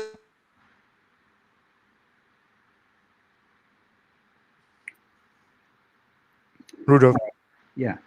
I think at this point, it will be most appropriate to ask him to call his account number, because he's somewhat shying away from saying that, but I think it's the most appropriate thing to do. And we may as well look at probably setting up a GoFundMe with his consent if he comes back, to see how we can help. Right. But I think at this point, I have the account number anyway, but he has to obviously authorize that and be in a position to call the account. Then you can basically display that on the screen. Okay, yeah, I'm okay with that. As long as that's what he wants. I don't know the implications of something like that, but hopefully, I know that his internet is frozen, but I think he might be able to hear. I think he got a call. I think that's he's still there. I think he's got a call. That's okay. One. All right. Okay, Evangelist, can you hear me? Yeah. I can hear you, sir. Okay, so there's a suggestion that if you want, you can call your account number. We can display it so that people can support you and the church and all the activities that you are carrying on behalf of people who are suffering from these attacks. So if you want to do that, Engineer Media said that he has the account, so we can display it on the screen, that anybody who wants to donate will be able to donate to you and the organization. I would suggest, sir, I would suggest you do. I mean, it's what we hear your plight. We want the global audience watching to be able to do something, because it's of no use. People listen to the plight, and especially about these widows, and they're not able to do anything to help them. So if you can call the account number, it will be displayed on the screen, and people will be at liberty to do whatever they want to do with that. Thank you very much, sir. Evangelist, can you hear me? Okay, I think it's frozen again. Hopefully, he will be able to respond to us, and then we will get everybody. We try to give a chance to ask a question or maybe make a comment, but make it brief. I actually have 2 questions for him. You know, like I said before, I was supposed to have a one-on-one interview with him on Thursday ahead of my middle belt, because I had a middle belt, global town hall where Mayor Mark Arnold joined, and most of the Reverend Father was really revealing and quite okay. He's back. He's back. Yeah. Are you? All right, Evangelist. We were looking for your account number. Are you okay with that? Okay. Do you want to call your account number so that anybody who wants to support will have a way to support you? Hello? Yes. Yes, go ahead with the account number, sir. The church account is Cochin RCC. Sorry? Cochin, that's COCIN. Sorry, come again. RCC. ROP, RO. Cocking. Rudyard. That's C-O-C-I-N. C-I-N. Okay. Okay. Hello? Yeah, we can hear you. Go ahead. Yeah. C-O-C-I-N. Then RCC. RCC. RCC Rob. Rob. Continuation. Okay. Yeah, Rob. That is R-O-P-P. Oh. Double P. Okay. Cocking RCC Rob. Hello? Yes. Yes, go we can ahead. hear you, sir. Okay. It's 300 300. Yeah. 910 910. Yeah. 99 99. then 83.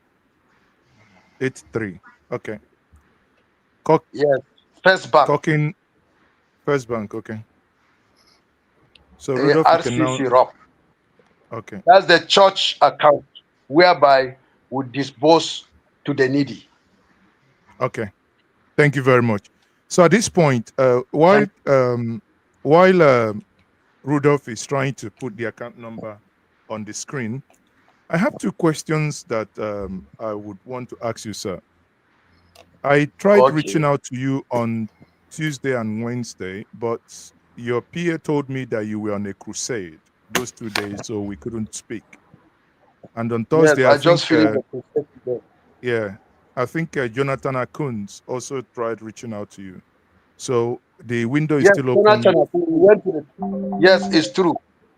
Yes. So you know, that window, I will look at how my schedule is within the week. We'll still have that conversation on my platform. Now, my first question to you, sir, is that I have read comments, which is quite disturbing, especially on the social media space, where certain people are calling for your arrest, that you are you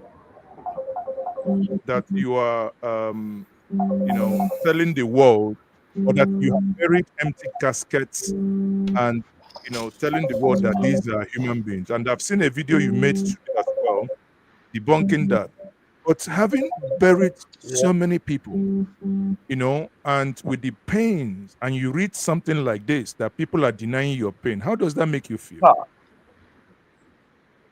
Like I should commit suicide. But because I know committing suicide is very dangerous, I will do that. I don't want to be like Judas Iscariot. Okay. So I mean, I feel bad. I feel that pain. I went to the grave, and the middle belt leaders came. Yesterday they went to the grave, and there are many graves, and they are still going to worship with the people on Sunday. I told the youth to guide the graveyard, because these people can do funny things. So we are thinking, we are meeting, and we are presenting our case to Christian Association of Nigeria. If it means for us to call the attention by suing the person that make that statement, and he's a member of terrorists, he has been negotiator of terrorists, and anytime they want to, even the last chief of defense want to go into the bush, he will say they are killing his children, they are killing Muslims.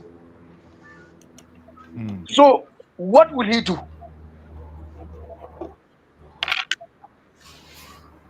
He created this to water down the issue that there is no genocide.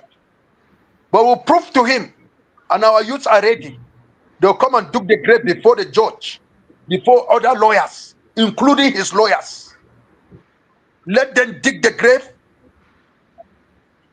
If archaeologists are used in digging graves, ground, other places, we'll ask our youth to dig the grave. We'll open it with SSS, with everyone that is there. Let them see it openly, whether it's a lie that we are burying corpses. That's the only way you can prove this to this type of people. And they know if we are to do it, we are not liars. They know the Christians are not liars. But Islam has liars. They're a bunch of liars. They don't say the truth. It is right from the Quran. They say Jesus was not crucified. It was somebody that was crucified. Liars. So that is where we ought to say, stand up and defend ourselves with the truth. And we know the truth will save us. Even if the truth could not save us, we'll be present before the Lord's feet in heaven. Thank you very much, And sir. that is what we are passing. Thank you very much. Thank you. So my second question to you is, thank you. In one of your interviews, sir, you spoke so highly about the former minister of humanitarian affairs, Betta Edu. You said that you believe that she was, you said you believe she was removed because of the way she came to help you people. Now, I believe yesterday or thereabout, the president sent. Sorry? Absolutely. Okay, but this is my question. That woman. Hold on, sir. I'm coming. I want you to put that in one. But my question is, yesterday the president sent his aide Abiodun Aisat or Esiat, who the Bayo Ononuga earlier today tweeted that she met you and she met others within the region. What was the meeting like, and what help are they offering? Is it quantifiable to what you believe that Betta Edu did to your people and your region? All we want security, one peace, and the government know what to do. And this is what I told them. You know what to do to bring peace. Tell Tinubu to stop pretending. They know what to do that will bring peace. But they are downplaying what Islam is doing for the nation. And that's what I told her. She explained. I told her Tinubu's hands is tight. Because all is after vote. And let me tell you, Christian in Nigeria, we are more than the Muslim in Nigeria. They manipulate the figures of population. That's why 2027, I'm mobilizing Christians all over. We'll bring our vote in one place. Then we shall see how they will escape. And they are afraid. Because they always bring fictitious number. That they are higher than us. Let's play it 2007. You will see what God will do. We know what during census, they will not allow you to enter their house to count their women and their children. They will just give you figure and give something to the officer. And that's all, he moved to the next village. We know how they treat it, but our own.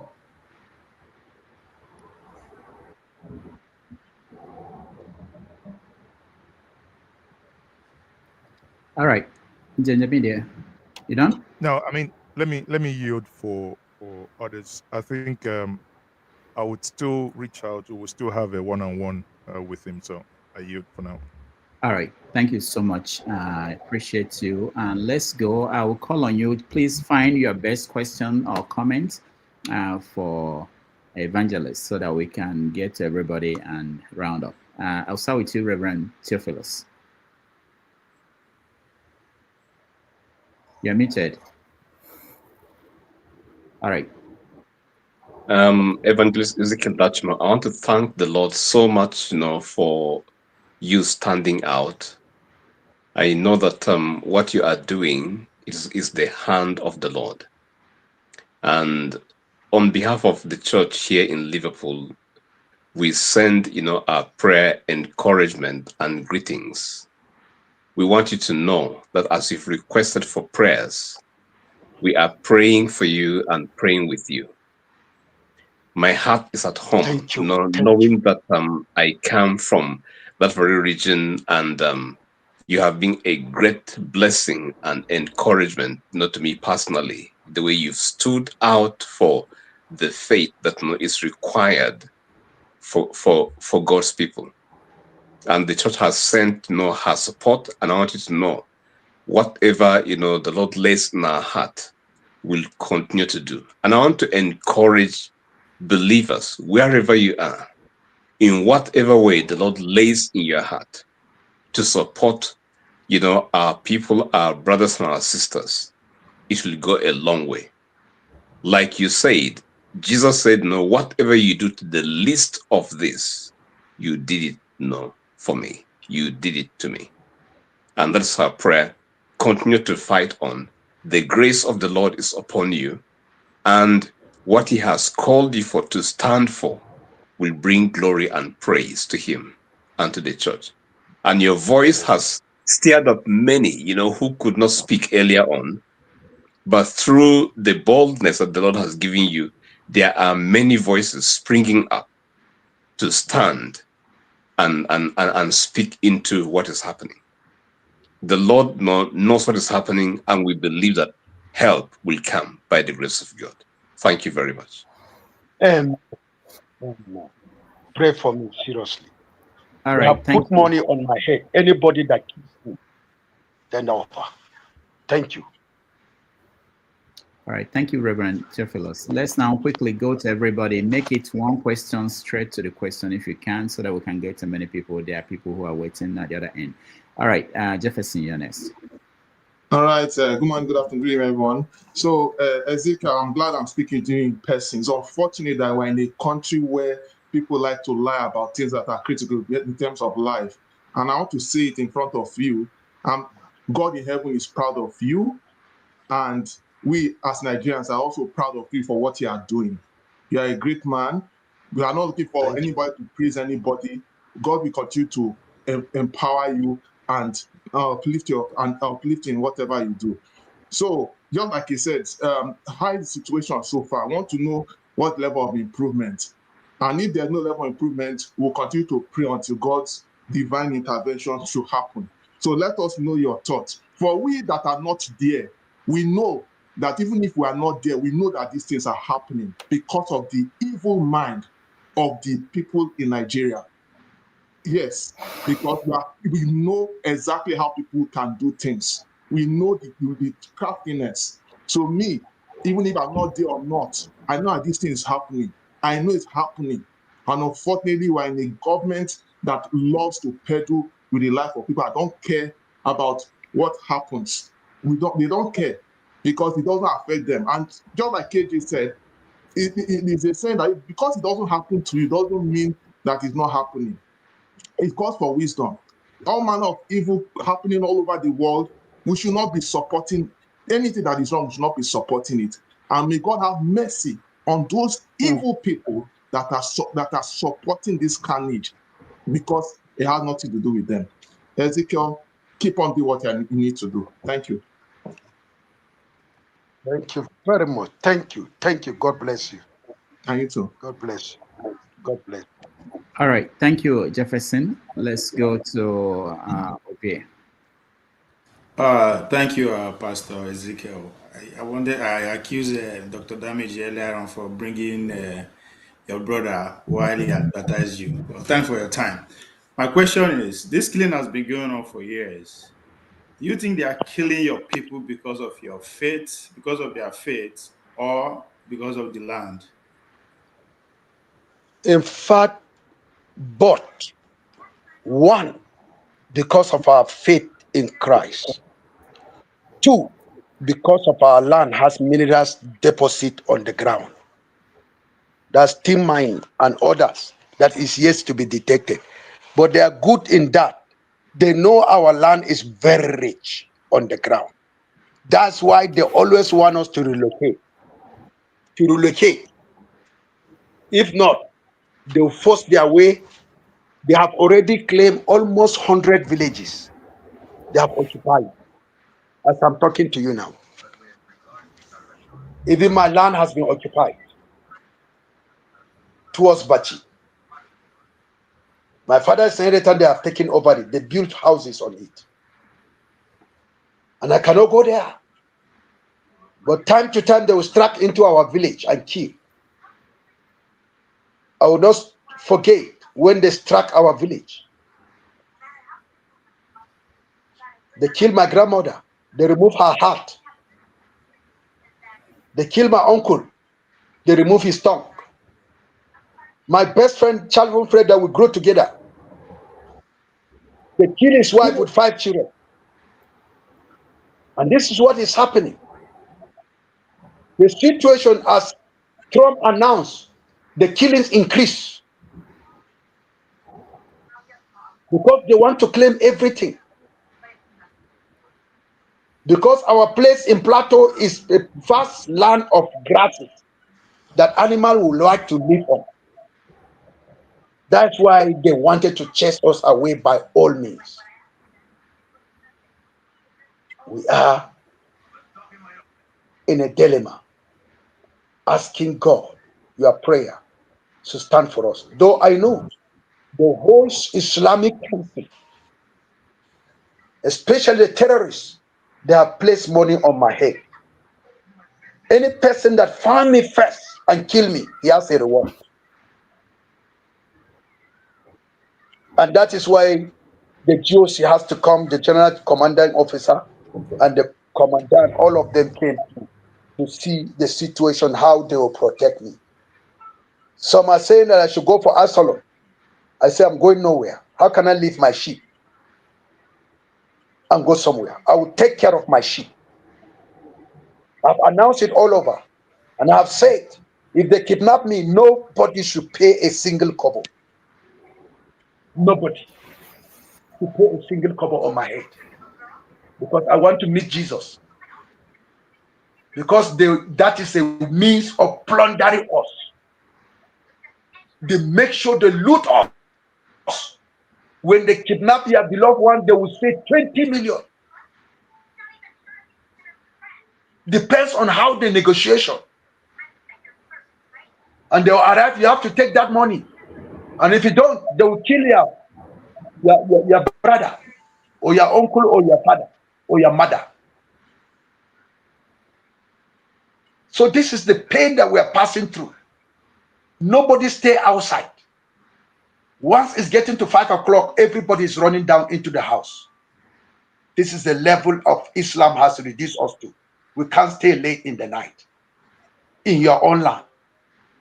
You can't sleep. In the midnight, you just hear gunshot. Pow! You all be awake. And I thank the government. They sent security to me. 7 security were sent. And the local vigilante, they said they cannot leave it. Look at them, they are sleeping in the cold area. And in our area, for you to know what we are passing through, women and children sleep in the house. But the father and his grown-up male children, they will all be outside sleeping till daybreak in the cold in case they arrive. Because we don't know which village they will target the next.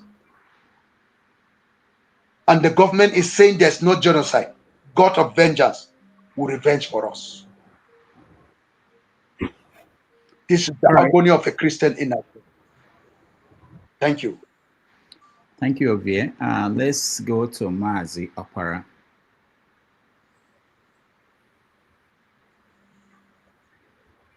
Mazi, you unmute yourself. Good evening, sir. Good evening, Pastor.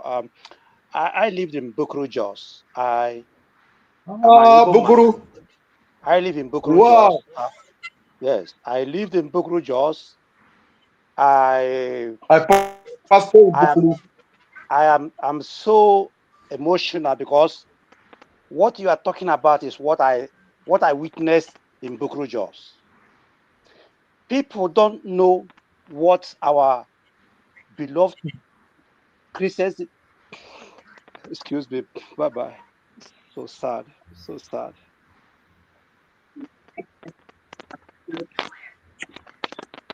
Ha, ha. My brother, God bless you. All right. God comfort you. Sorry, Mazafara. Let's go to Ugwa. Go ahead.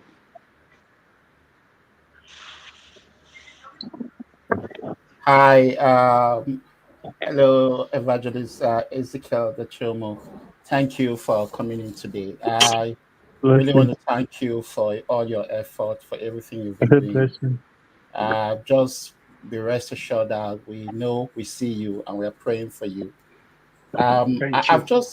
I've just got a question, and it's in terms of welfare because I think that's my primary concern now, and I'm sure that's the primary concern of most people, seeing that we don't have any other means to help improve the security. I've just got two questions in one. One is what what plans have you got for those people that have been affected that are not members of the Cocking Church? Is there a means that all the help we can give them will get to them? And then, secondly, what is the plan in taking people back to their homes where they've been sacked? I know, of course, there's a need for some sort of security, but I'm just thinking that in order not to lose those lands in the hands of the enemy, there needs to be a plan to get them to back to their land so that they don't lose those lands in the future. What can we do in that regard? Thank you. But in that regard, it's not Cocking Church that happening. When they come, even Catholic, Equa churches, Pentecostal churches, it's in the matter of life and death. There's no thing like differences of denomination. They all land in my house, in my compound, the headquarters of Regional Church Council of Rock. The Reverend Fathers and the women leader of Catholic all over Nigeria, they came to my compound. They saw all of us. They didn't differentiate which one is Catholic, which one is not. Equa came too with their president. So the same thing. Our Pentecostal came too. They saw the group. So with what we have got, we utilize it and zing back some houses. People have gone back. That attack on Christmas Day, they have gone back, and the church that they born, we have managed to roof it. Only there's no seat. The altar is not correct. It's not finished. And another church in John Village is stranded. They level it with their digger. When they kill, they send the people in John Village. Kai, one Muslim general, Abdul Salam, the man was very angry with what his men do. He's the son of former president of Nigeria, Abdul Salam Abubakar. So the man decided to build 25 houses so that people will go back. And he told the Fulani terrorists, he told them if anything happened to these houses, he will come back personally and set their villages ablaze. That gave hope. Few people have gone back, but there are many houses that are yet to rebuild. And we just thank that man. He's a Muslim, but he has a heart to take care of us. And it's only the church building. They are just worshiping in one of the people's compound. Everybody will go out. So sometimes, if it is a dry season like now, they make the worship under a tree. We are thinking when they came, they leveled the church building to the foundation level. And they cut away with the zincs. And also the roofing wood to the area. This is what they did.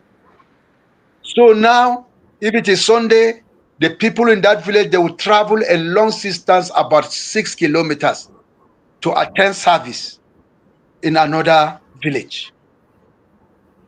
And this is what this is what we are passing through here. My brother, thank you for that question. We are doing our best. We'll succeed. Thank you, Evangelist. Let's go to KJ. Thank you, Ugwa, for that question. KJ, Okay. Thank you so much, Reverend. We appreciate your being able to, make it. And I don't know if I have question because I have been part and parcel of what is going on. I was one of those who did a story on Dogona Hawa, so I know where you were standing. I've been there. Oh, thank you, thank you, thank you, Yes. thank you. That day of burial, I was there. I was tired of carrying corpses to the center of gathering of corpses. I was tired. Blood was all over me. Yes, we appreciate what you're doing. The question, if you ask me to ask a question, I will say, is it that so far, what is the result that the North is getting, especially from, is there any cooperation between the Middle Belt, Benue, Taraba, Gombe, Plateau, and the likes, the Southern Kaduna? I said that, one more thing before you answer, I will give a background to those who do not know Jos. Jos is one of the best piece of land in Nigeria. In fact, sometimes you can be in Jos the only place where it snows sometimes, and it's the coldest part of Nigeria, and it can grow any form of crop from apple to whatever. And I have never seen what you plant in Jos that may not grow. So if you wanted a good harvest of fruits and all that, everywhere, cabbage and all, you go to Jos is where those things are available. So it's a very rich, fertile land where people want to own. It used to be a very peaceful town. Like I said, I used to go to Miango with my company to go and do retreat. Today, that Miango, that's the oldest resource in Nigeria, has been run down because people no longer go there. Before, you can hardly find space to book to go to Miango rest home. But today, it's a shadow of itself because people are afraid to go there. And so we're not only talking about the economic of the people, running down. We're also talking about the fact that the jobs, that is being provided for farmers, those who farm, have their crops by the way, is no longer even available. So we're dealing with multiple of things here. And Reverend, we thank you. We thank you, and we pray that the world will hear you, and that help will come, in no short time. Thank you so much. And that's all I will say. Thank you. Thank you, KJ, for that. I don't know how much, Reverend, how much time do you still have for us? I don't know, but we have a lot of people joining. I can cut it off at any point. So, forefathers, you're next.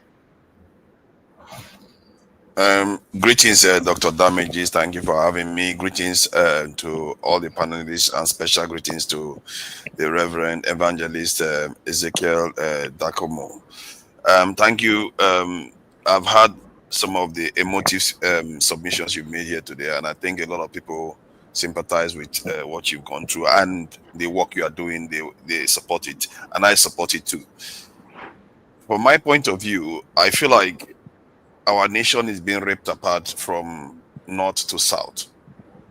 Muslims are dying, Christians are dying, genocide is happening, and just as it's happening in Sudan. And I ask myself, America has been known to confess to funding these terrorists. America has been responsible for a war that has killed 2 million in Europe already, about 100,000 in Gaza, destroyed Libya. Probably funding is very good friends with UAE that is destroying black people right now in Sudan. My concern is that we are losing track and inviting them to come and destroy us too. Maybe we should be looking at securing our people. I keep talking about it. Our security forces are too far in between. I just watched one of your videos on your Facebook where very dark man came there and they said the police was doing their job, but they were somewhere else attacking people, burning them in the Yalata village. It means that they don't have enough people securing the lands there. And we refuse to do that job. And what do you think as a Nigerian? Do you support a situation whereby we have at least 200,000 man security forces in that region? Because from what I gather, that area has been going on like that for decades. Would you support such a measure to secure that area? Thank you. Because I don't support people coming to bomb us. Okay, thank you. You know something? Let me tell you something. When you talk about the Muslims are being killed, the question is by who? By the Muslims. By the Muslims. Do you know why they're killing each other? Let me give you undiluted truth. When they came, as I was telling you before, first priority is to destroy church, to kill as many Christians they can do. Many Christians relocated to the Middle Belt. If you go to rural area in Borno, Katsina, Sokoto, local government, hardly you will find a Christian in that place. So the blood of innocent people that have been killed has reported their case to heaven. Okay. With the prayer that God deliver us, God set confusion among them. The Izala were busy killing the Shia, the Derika. Sometimes they will go to the mosques because of differences of faith. They will wipe them. Secondly, the Fulani took the movement of Ottoman Danfodio. They were busy killing the Hausa people. The inheritance of Hausa people, they grab it, they loot it. The next thing that is happening, right now that I'm talking to you, the ISWAP and Boko Haram are really killing each other in mass around Lake Chad. Everybody want to claim the basin, the Lake Chad basin for himself. And they are the people that are being used. Why there's mass killing, they don't want to explain. They accepted the Chinese people. And the Chinese are busy tapping our minerals resources. They identified themselves with this, with Russia, the communists. So they compensate the Boko Haram to give them security to mine gold and other things that the world doesn't know. In around Zamfara, Katsina place. Now the question is, why are they saying that Muslims are also killed? By who? Are we the one to cry for them? Have they come out to cry? Because they know they are the inventors, the monsters that they have raised, who have grown up, is eating them. They are forcing the senators to give them money. During politics, they will go and terrorize villages. And when it is time for voting, people have run away from those villages. They will template the senator that they want him to win. So in our Senate, you will discover many of them won election through the help of Boko Haram. How are we going to stop that? And anytime they want to attack them, they will say, hey, they're killing Muslims. Even let President Buhari, he shouted during Goodluck. When Goodluck he set machinery to deal with the insurgent. Buhari came out publicly, it was all over the news. They are killing Muslims to stir religion war. And that's why Goodluck decided to withdraw. So what do you think about US funding the terrorists in Nigeria? US. Where US are funding Obama and Biden, they connive with the Muslim religion. And they give them support. They remove Goodluck. It's just the same thing. Now that Trump wants to come in, they say this is a Christian thing. Why didn't they complain about Obama interfering, empowering the Islamic war in Nigeria? What of Biden? It's the same thing they do to Gaza against Israel at the backyard.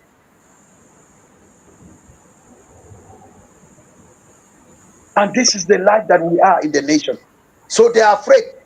Don't you see China has spoken that America should never step? Why would they make that statement? Is it their country? So because Trump, if he comes, their business way of getting food has come to an end. The way they are making billions in Nigeria will come to stop. That's why they are wrecking, asking America never to interfere with Nigerian situation. And many of the leaders, the top leaders in Nigeria, they are benefiting from all this mining. Do you think it's easy for them to stop it? No, it's not easy. We're in a dilemma. Thank you, Evangelist. I don't know how much time you still have. James, I will let you ask a question or a comment if you have any, and then we take a break. And when we come back, we will round up with Evangelist Ezekiel. Okay, kindly give my time to Mr. Chin. Maybe he's at work, I don't know. Let him utilize my time. All right. Chin, this is your lucky day.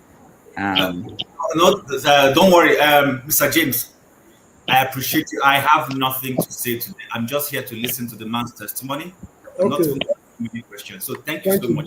Yeah, that being the case, I just want to draw your attention to what I told your brother earlier on.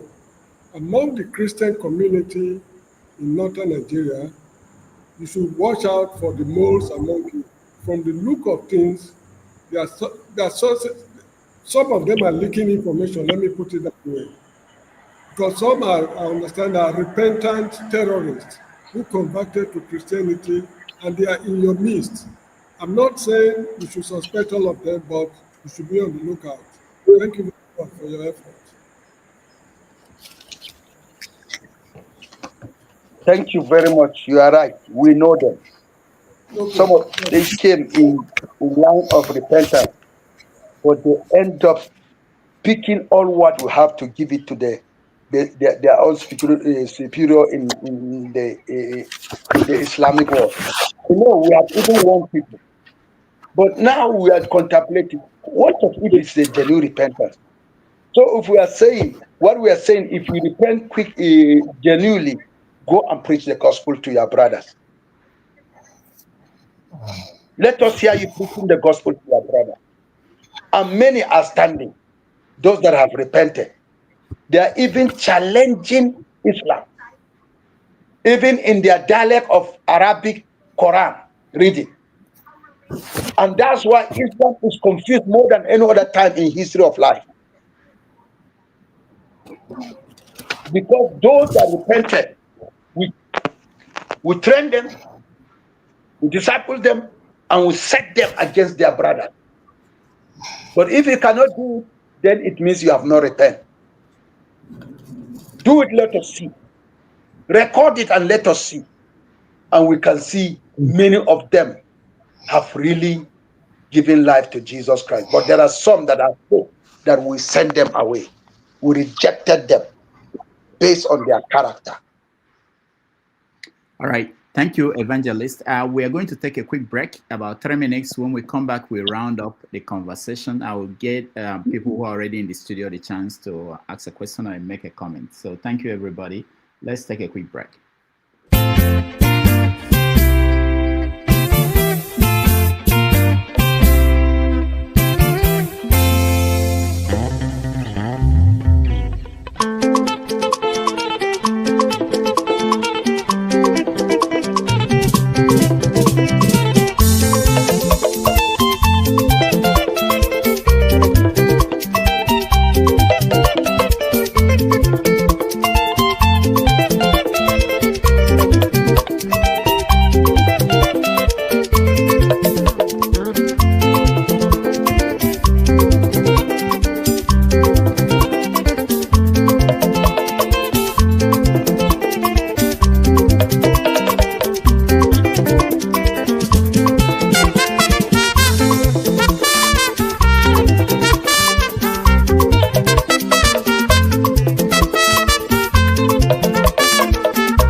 right, welcome back everybody to our concluding. Then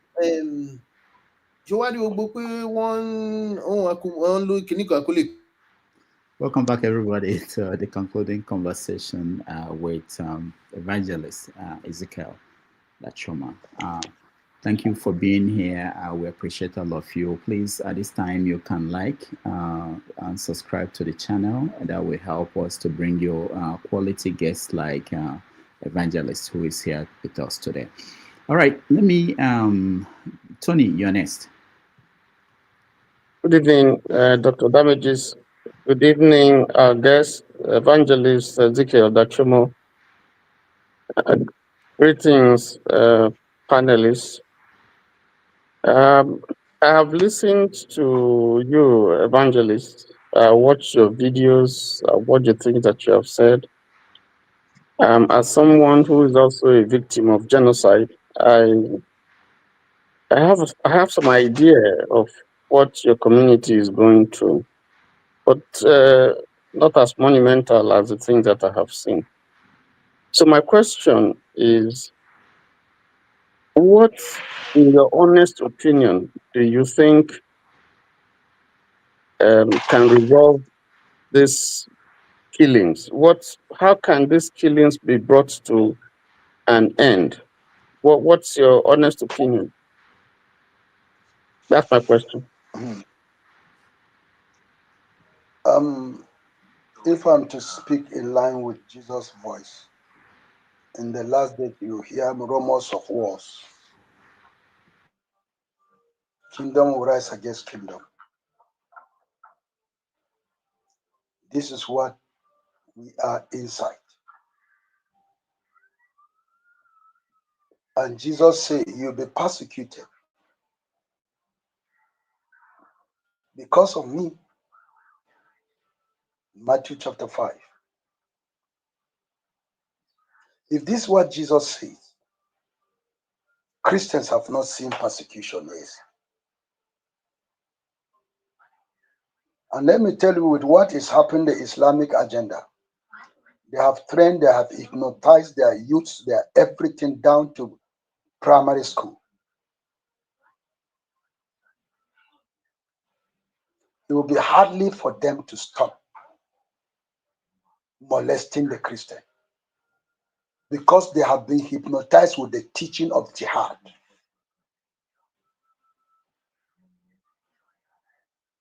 Anytime government will respond, it turns out see he's fighting the Muslims. They know that their character is not good, but to stop it, they found it difficult. So, I have to tell you this. Hardly this thing will stop. The only solution is for us to rise up and for self-defense, not to attack, not to go and attack them, but to defend the young ones. If not one day, when pressure gets to pressure, our youth, our children will surrender to Islam willingly because of pressure. And if care is not taken, the church building will be turned into mosques. It has happened in Jerusalem. Where's the Temple of Solomon? In Turkey. Who is occupying the place? What of Jerusalem? That place that they are saying they built mosques, that nobody should go there, the willing wall is downward.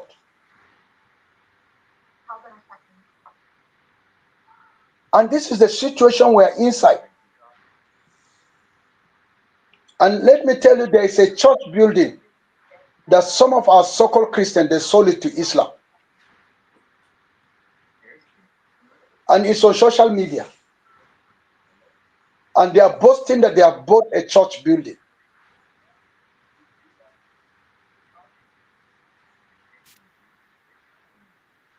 In Angorogo, one of our biggest church, they took over it.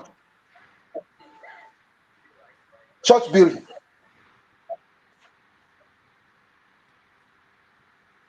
The villages that they have been taken over by Islamic, the Fulani, they reconstruct the church building to mosques. Come and see church chairs at their doorsteps of their houses.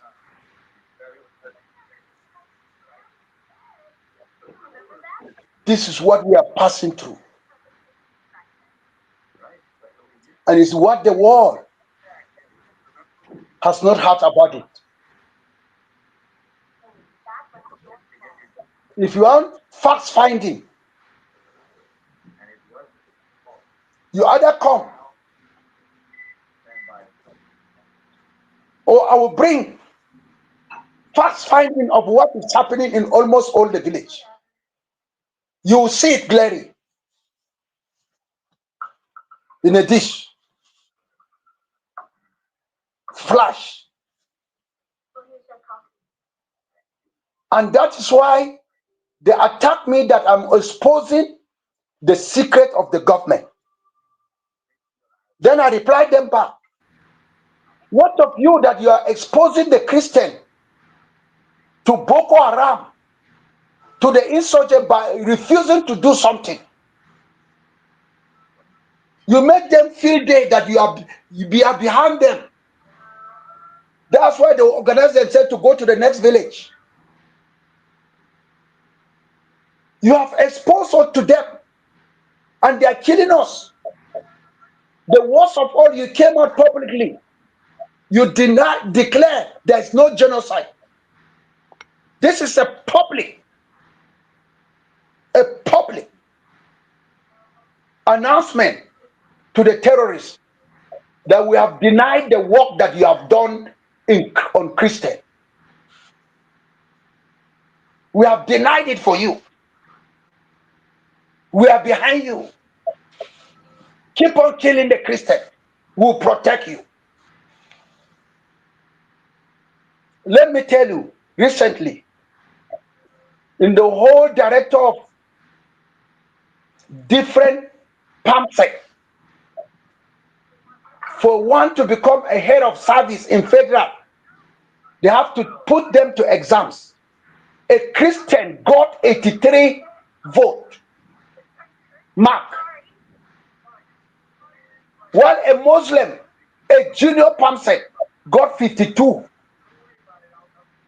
But today the Nigerian government are placing this man upon the Christian, that Tofiakwa, a Christian cannot be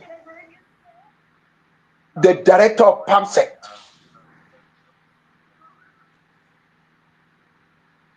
This is what happened. And now Middlebelt are taking this matter seriously. Because the Christian is from Gombe. They say, Lala, they can't allow Arnie to lead them in the federal service. So they give the one that got 52 marks and place it on top the one that wrote. And it's in history that they have been writing exam to select the head of service of the federation. They have never got somebody that got that mark 83, only a Christian. This is example of Christian genocide through politically and through physically in the office. When they come to employment, if your name is not Umaru, Mohammed, they will cancel your name. That's why many Christians, for them to get greener pasture, they change their name from Peter to Mohammed. Come and verify. Most of the hospitals, if they meet me, they will say, my brother, pastor, I'm a Christian. but I have to change my name. Don't look at the name tag. I'm a Christian. But I have to do this for me to be promoted. All my mates have reached high ranking, but I was left behind. And they told me I should change name, and I have to change name. I follow them to the mosque. Sometimes I will dodge.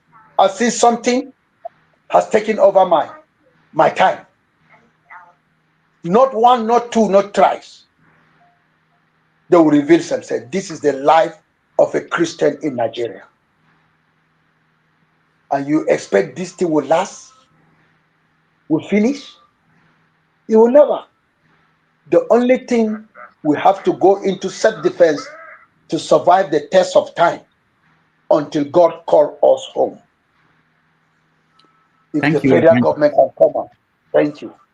Thank you, Evangelist. I have Michael, Omoye, Femi, Ernest, and the flagship, and that's it. So quickly, because we've kept him up for a long time and want to round it up. So Michael, you are first. Okay. All right, Dr. Damages. Can you guys hear me? Yes. Thank you so much, Pastor Ezekiel. Barka day. Thank you. So no, God bless you. God bless you. Barka day. Sanu da na gajiya. Sanu lafiya. Mun gode. I understand you. I'm part of you, even though I'm Yoruba, but I grew up in Jos and Bauchi. So they're all my territory.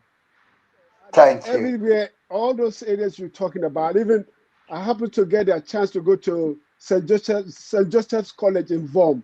I didn't get accepted at the launch. Yes, I didn't get accepted. That was my goal. And KJ have said a lot of things about land grabbing. I think your part of Nigeria is the most fruitful land of our country because you can see, and a lot of people have talked about it. And I really appreciate you. And for me, it's just, I'll keep praying for you for what you're doing.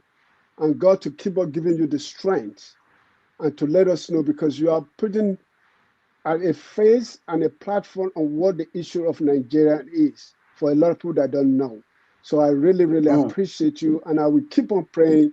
We got all the information, and I will see what I can do in my own hands with little friends that can gather for what we can do to support you, because you need our support and you need a solution. We can just not keep talking like this and without giving you any support and solution. One critical thing you need is the solution, a permanent solution in Nigeria today. So we pray for you, Dr. Pastor Ezekiel. We are with you, and we'll be supporting you at the end of God, and God bless you. Thank you very much. Amen. Amen. Thank you, sir. All right, Omoye's Corner, you're next.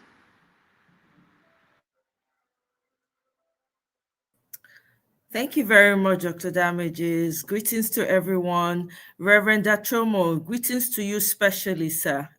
It's an honor to be able to interact with you today. We see you. I just came here to really say quickly, we see you, we hear you, and we're also helping to push your voice further and louder as much as possible. So I did send you a message. Somebody gave me your phone number, and I sent you a message on a WhatsApp. And I also sent something to you in your Access Bank account, the one you shared. I think it was on thank you. Thank you. So yeah, thank I just want you very much, ma'am. Yes, sir. So I just wanted you to please respond to my WhatsApp message that I sent. It was a phone. I don't know if it's the same, but I sent you a message on the WhatsApp. If you can send me a message, I'll be really, really honored. I appreciate you. We see you. I will do. We will continue to push your voice further and, take your fight further and further away. And for those who are not aware, there's a plan for a protest on December 1st at Washington, D.C. on the Capitol Hill. If you are available, please make yourself available so we can have our voices heard, and so we can also assist in pushing this voice further and further so we can get the help that we need. Thank you very much, Dr. Damages. I appreciate it. Thank you, sir. Thank you so much. Let's go to Femi. Femi, you are next. Please, can you hear me? Yes. Can you hear me? Yeah, go ahead. Okay. Good morning, good afternoon, Pastor. I'll round up with, I'll end my question with specific Muslims in Nigeria. But I'll take off from where forefathers started earlier. Whilst I have my fears about both the collaborations between certain Western interests on one hand, and even Russia and China on the other hand, especially when you consider seeing the kind of pictures we saw with someone that used to be a jihadist visiting the White House, and what a former ambassador of the US to Syria, Robert Ford, exposed recently. And I sent a link to Rudolph earlier this morning on his WhatsApp. You may have seen that before anyway. Having grown up in Kaduna initially before I moved to Lagos, and I'm Yoruba, as you can tell. Yes, sir. My mom also experienced, for example, the kind of things that you spoke to. So I'm fully aware of all of these things, including what happened post Metasini riots in certain parts of the north. Oh, that's how it started. It was moving from one set to another. Exactly. And of course, the co-collaboration of the Saudis, mostly Sunni, and the Salafist ideology of Muslims. And also when you now connect it to the fact that there's actually a Christian genocide also going on in Syria, the same Syria. Yes. Yeah, and that's why I can't be too trusting of the West as well. Now, my question, having put all of this together, is this: you made mention of, and I hope I heard you right. You made mention of someone that may have been a high-ranking officer from that's a Muslim that kind of helped as well. I hope I heard you right. Yes. My question is, how much of Muslims do you see as well who may also be Fulanis, even if they're few, or could be Hausas or Yorubas or what have you? Have you seen that actually have sympathy for what is going on, but because of fear in some cases may not be able to speak to what is going on, considering the fact that, irrespective of the fact again that I'm Yoruba, there's a lot of people that would not talk until something happens to their own tribe, or say, because you have a major problem when it comes to ethnicity, such that sometimes, even if in this case the person could be Christian, could be a pastor, could be a major pastor, but they'll keep quiet, and these people are also Christians. So how much of Muslims have you experienced that actually have sympathy for Christians, even in Plateau, in Maiduguri, and the shenanigans are going on when it comes to ethnicity and religion, irrespective of where the person comes from?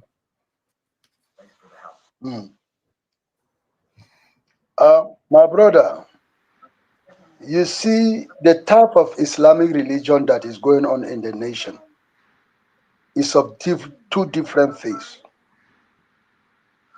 That of the Yoruba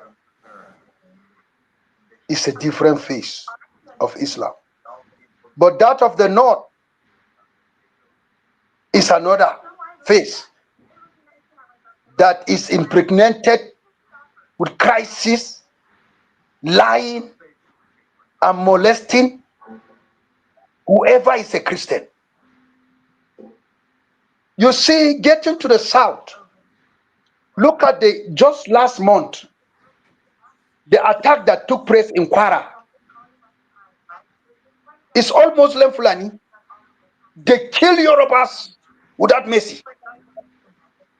Because Otman Temfodio says, Asad Amadou Bello, he said his rate of movement is to reach the coast. So we in the middle belt, we are the one receiving the heat. The heat that the Yoruba, the Igbo, the South are to receive is bouncing on us. Right from the time of Ottoman Danfodio, our forefathers fought and refused Islam, some to death. And that's why Islam has not one plateau. They moved downward and deceived Nasarawa state, the lower part. Benue resist them. They couldn't conquer Benue. They moved down to Kwara and they succeeded. They removed the indigenous leader and they put their Fulani leader. This is the movement that we are saying it will be hardly unless all Christians wake up. I was in Lagos on television, News Central. They asked me of this. I'm saying, my Yoruba brothers, you will not know the hate that we are receiving before you. The way you are in unity with the Muslim in the southwest, please extend your unity to us. We are all brothers.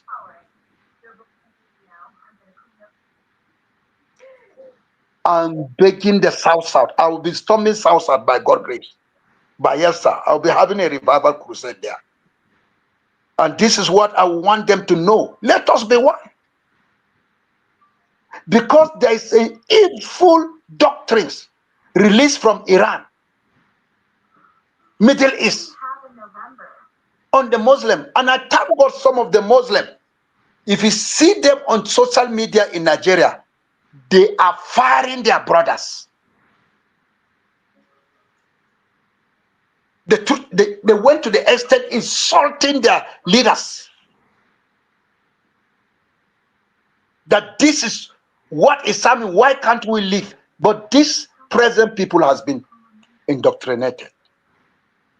The only thing we need prayers. I love what he said. And this is exactly what is going on. It's only God in his ultimate mercy can interfere. All right. This thing will continue for the next 50 years. Thank you, Evangelist. We have two more people that we said we will take. The rest, I'm not sure. But I want to know if you still have time so that we know how to allot this. Ernest, you are next. Please go straight to the question because we've exceeded the time we have. Okay, Reverend, I'm sorry for what you people are passing through. And all of us, we used to hear about it and we're also feeling it, even when we are here. So my question is two. Do you think that one pick the just best one? Yeah. Okay. Yeah. So I align with you that there should be self-defense.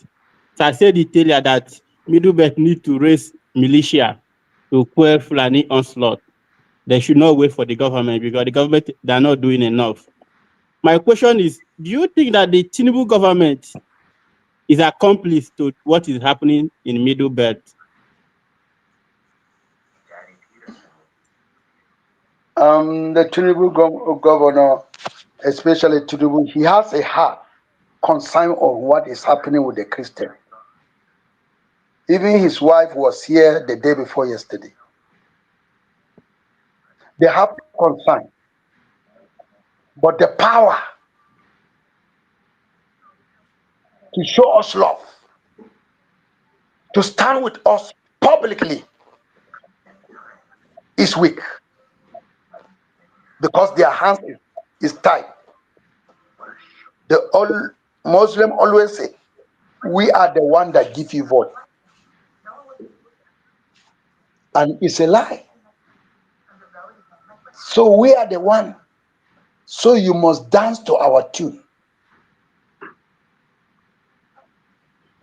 And that is why when it comes to issue that is facing us immediately, he look sideways. Come and see project in the Far North. Roads. northeast. But look at the roads in the middle belt. The Islamic in the government, they block it. Even if they approve it, he approve it, they will downplay it in the office. My brother, we are seeing hello, in which the world doesn't know. Come and see roads to Port Harcourt, Niger Delta. You have to spend almost 2 days before you reach.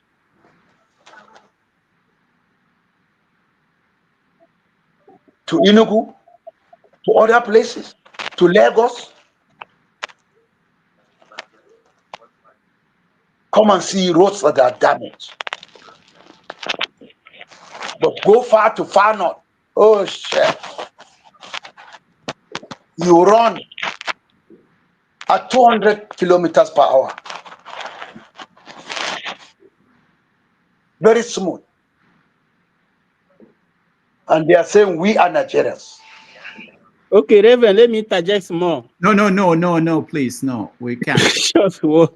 The flagship. Thank you so much, Evangelist. The flagship, you are the last person. Unless the evangelist wants to take more, we will. Go ahead, flagship. Thank you, Rudolph. I appreciate it. And to Evangelist Ezekiel, I want to thank you for your tenacity, your boldness, and for not playing politics with what is going on in your part of the country. My questions are very brief. About 2 weeks ago or thereabout, maybe 2.5 weeks, I saw on the news one of the Nigerian army generals visited you, and he made some promises to you with reference to security and ensuring that this situation does not continue. Has anything changed since that visit? And lastly, there is a conflicting, and this is for me, maybe you've spoken about it and I did not hear it. What the media is not able to tell us clear cut in Nigeria is the identity of these terrorists. Do you have any idea if these Muslims are of Nigerian faction or they are indigenous to Nigeria? And if they are not, where do you think they are coming from? And who do you think their sponsors are? Thank you. Thank you, sir. In respect of what you said, the Nigerian press, they have been infiltrated by Muslim terrorists. When it is about the Philistines, they'll blow it hot. But when it is about the Christian genocide in Nigeria, they downplay it and even deny that there's nothing happened. Even when you give them clips, they will destroy the clips. And any person that dare air something without the MD approval or anybody, that's the end of his job. They will sack him. That's Islamic agenda at work.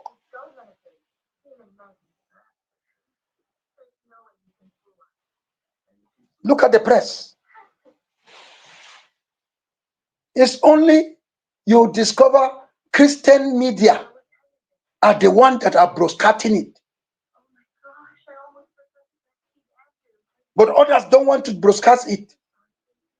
They will even change the news to suit them. Like it is in the news in Nigeria that I'm seeking for asylum. That this thing is for money. I say they didn't know that I have been talked to them in the US diaspora. I told them that I can't leave my people. A good shepherd must die for his people. How can I go and stay outside with my family and my people are being killed here? Then I'm a coward. I'm very stupid. I will remain there with them. If death comes, let it be. And this is what you are saying. My brother, pray for us. The news about Nigeria, the press, hardly they will present something that a Christian have done good. They will downplay it. This is what we are facing. And the other question that you said, what did you say? The first one. The general that came to visit with you and made promises about the general is true. It's all over the Security Council. The news has read, and even the fact findings. They discovered that they have made a meeting in Bauchi. They have made a meeting in some places that my head must be beheaded. That whoever kills me, he'll be rewarded. And Nigerian government is afraid that if anything touches me, it's going to raise chaos. The bloggers there, the whole youth are just meeting. They are warning. They are warning Nigerian government. If anything touch me, there'll be war. If my blood is safe, I'll be in trouble. That's why they came and hold service with me and gave me assurance they will be protecting me. And I saw it. I have about 7 security men with their highly guns, well loaded, protecting me to everywhere I will go. And my local vigilante, they are always here. The youth are protecting me. I even tell them I don't need protection. Jesus will do it, but they say I should follow because anything can happen. That is why they came. They are trying to see that nothing happened to me. Because if anything happened to me, the general officer, commanding officer, will be held responsible. And they don't want that the commander will be held responsible. And then they know American government, they have put an eye on me, that if anything happened to me, they will live to answer the question. And some were trying to call me to leave to go for asylum. I said, no, I will not go anywhere. I will never go anywhere. I will stay here with my people. If they will kill me, let them kill me. But only if I can invite to go to America or anything 1 week, 2 weeks, then I accepted that. I will go and come back. If they want me to give me more facts, because I have more facts that are coming. And in fact, I pray that if the schools and others, they will sue Miyeti Allah, the Muslim ulama, the Supreme Council of Islam, that there is genocide in Nigeria, Christian. If we find people that will help us, it's better for us to pull our case at the International Criminal Court, as South Africa did against Christian, against Israel. We have the facts.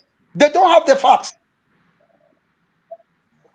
And they don't have the guts to defend themselves that it is Christian that is killing them in the north.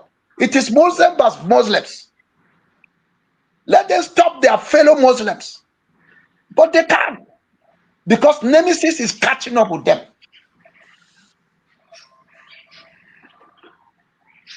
All right, thank you so much, Flagship.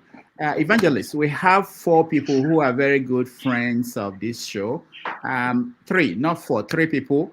If you have the time, I would say they will give their questions together. You take it and round up your thoughts on what we're discussing. But if you don't have the time, we can end it here. It's up to you. Give them the time. Okay, all right. So, Chris, you're next. I have abandoned my dinner till tomorrow. Hello, good evening. I was just coming back from Revival Crusade. Good evening, sir. Thank you so much. Thank you. Can you hear me, sir? I can hear you. Okay. So, as part of the solution that started in 1804, this Fulani settler colonization.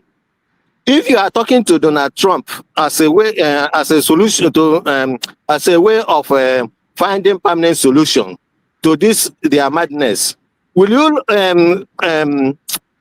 support a proposition that will enable all the Fulanis to be confined, all the Fulanis in Nigeria to be confined, say in Sokoto or one area, and then other houses and the other ethnic nationalities are compartmentalized to their own ethnic nationalities, so that you people can have your own governors, your among yourself, your representatives represent you, and then more importantly, so that you can have your internal security made up of your own people.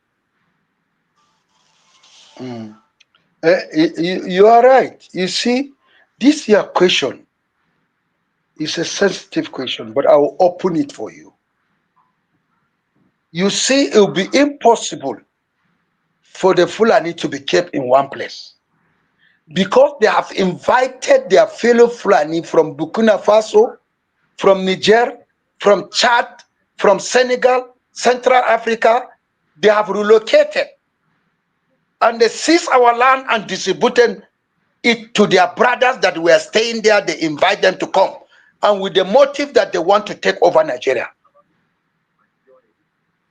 And the government, for them to do something, they are not ready. Like me, I can see my farm. They have built houses on it without permission. And when you take it to the government, they will not do anything. And something is happening. If the Fulani men attack our village, before you know it, they will retreat. An army will come in. Security will come in and block us while damage has been done to us. This is the normal thing throughout. They become stronger and we are becoming weaker. If Trump will come, let me tell you, we know where the enemies are. We can point it to them. And when they see fire, they will relocate themselves to Niger, to Chad, where they come from. They have not seen fire. Even the Muslims of the north are crying. They are tired. They want another means to just come so that they can get rid of them, so that they too can have peace. Because when they came as visitors, they don't know who is a Muslim, who is a Christian in the north. This is the evil that the north has sown. They are reaping it. All right, thank you. Thank you. Yeah, good afternoon, Evangelist Ezekiel. I do not have a question. I just want to let you know, like everybody have almost spoken what every other person will say, that Nigerians we are praying for you and the people in the Middle Belt, and we are hoping that Savior of God will come to the people of Middle Belt. I want to thank you for your sacrifices. I want to thank you for your tenacity and your strength to continue to stand for your people. We know what is going on. We are not there, but we know what is going on. I've always said in this platform that anybody who says that Nigeria is working, then Nigeria happened to you. That is always my prayer here in this network, because I know that country is not working. And do not be deceived by the visit of your so-called First Lady and the man in Asoro, because they have been there for all these years. Even if for these 2 years he has been there. It's not now that we talked about Donald Trump that everybody is coming to Plateau State and coming to the Middle Belt.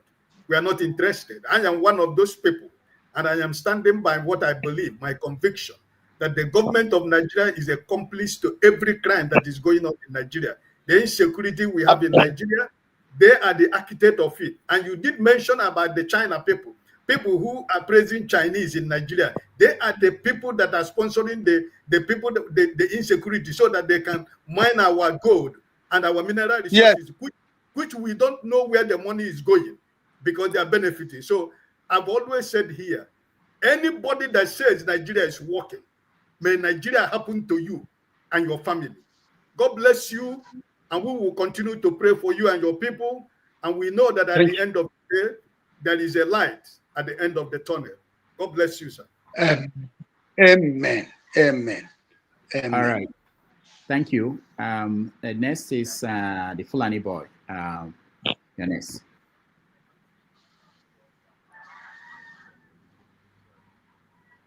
Unmute yourself. Doctor. Yeah, am I on? Yes. Am I audible? Yes, we can hear you. Oh, thank you for giving me the opportunity to. It seems like everybody's just giving his opinion here. Nobody's backing it up. Most of the people that are speaking here are not backing it up with any statistic or data that shows there is actual genocide that is going on apart from the fear that has been instilled in our people in the north. I live in the northeast where Boko Haram is very, very vicious, and they are the one that are called the Islamists. I live in Adamawa State, so I witness all this terrorism. There are more mosques, multiple mosques were destroyed. Like, say, if 5 5 churches were demolished, at least 15 mosques were demolished before those 5 churches.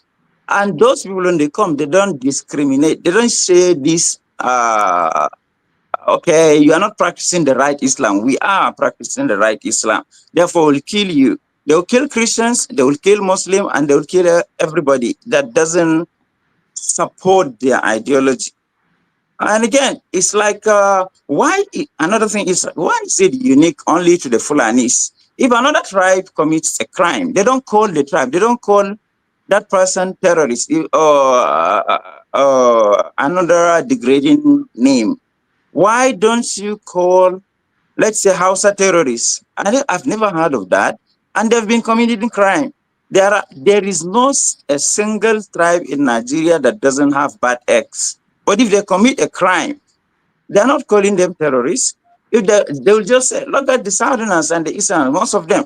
If it is scammers, they are scammers. Nobody will say Igbo scammers or Yoruba scammers. But why is it that when it comes to Fulanis, it carries the name of the Fulanis?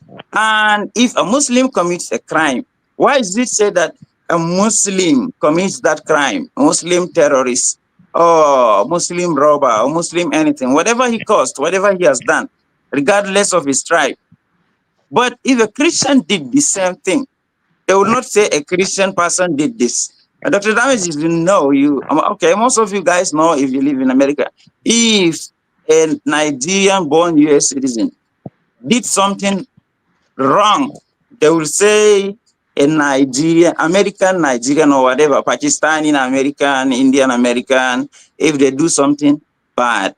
But if they do something good that makes the country proud, they'll just say he's an American because he was born there, if you start to make that argument.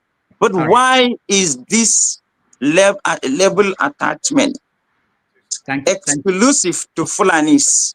Thank you so much. Yeah. Evangelist. Excuse me, sir.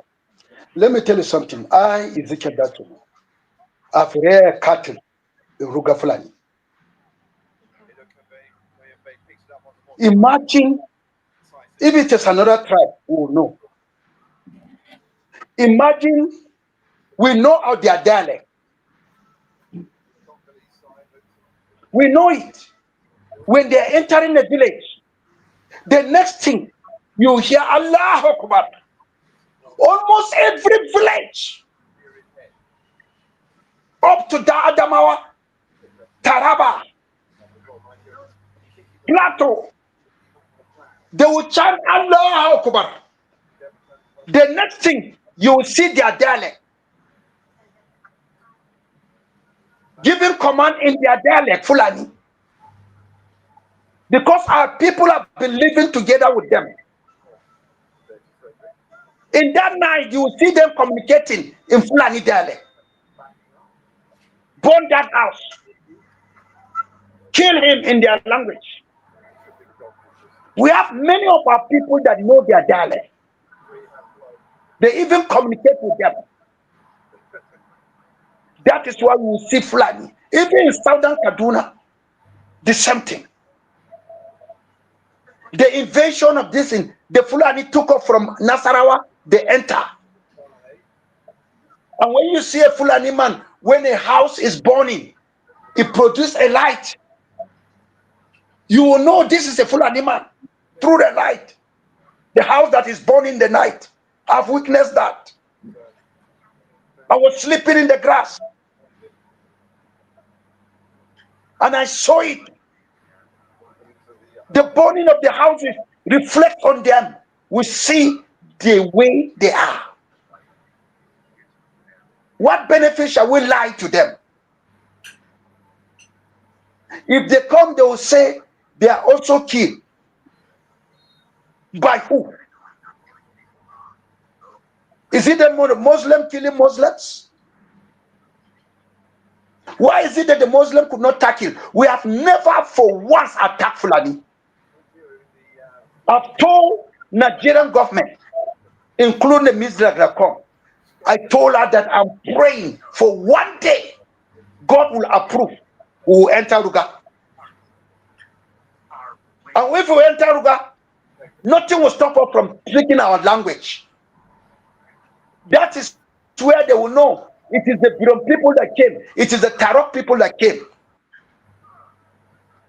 Because you have to communicate to others. And this is what they have been doing. We have never been to their side. Like in Kufa village, Ganaro, they killed 85 Christians. No single Muslim was killed. In each estate, no pastor want to go there. But the people in that village in Kufa, very close to me here, they stood on ground and come and see who is destroying the cows, our farmland. It is them. As I'm talking to you, go to my Facebook. You will see the crops that they have destroyed. We always supply peace to them, but they supply crisis to us. Why? Why? I've given a Muslim, a Fulani man, a phone to go to Mecca. Is this not love? Many Fulani people during crisis in Bukuru, they relocate to my house. I fed them for 3 days. They were doing salah in the church, guided by my youth. They occupy my bed while I'm sleeping outside. The women occupy my children's room. The men were occupying the other room, and others were just sleeping at the parlor.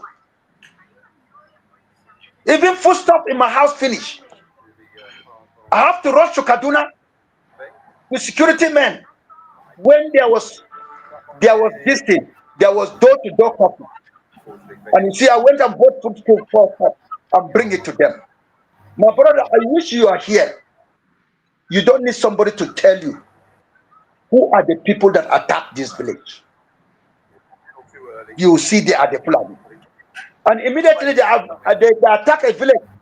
You hear in Ruga area, they are jubilating, welcoming their heroes. You hear the sound. They will play music, dancing, that they have achieved, including some of us. And this is what is happening here. What benefit will we lie to them? God will never be happy with us. We have to present the truth, and the truth will set us free. They know who places money on my head. They are the Fulani. Just 1 minute to respond, please. Just one minute. No. Sorry.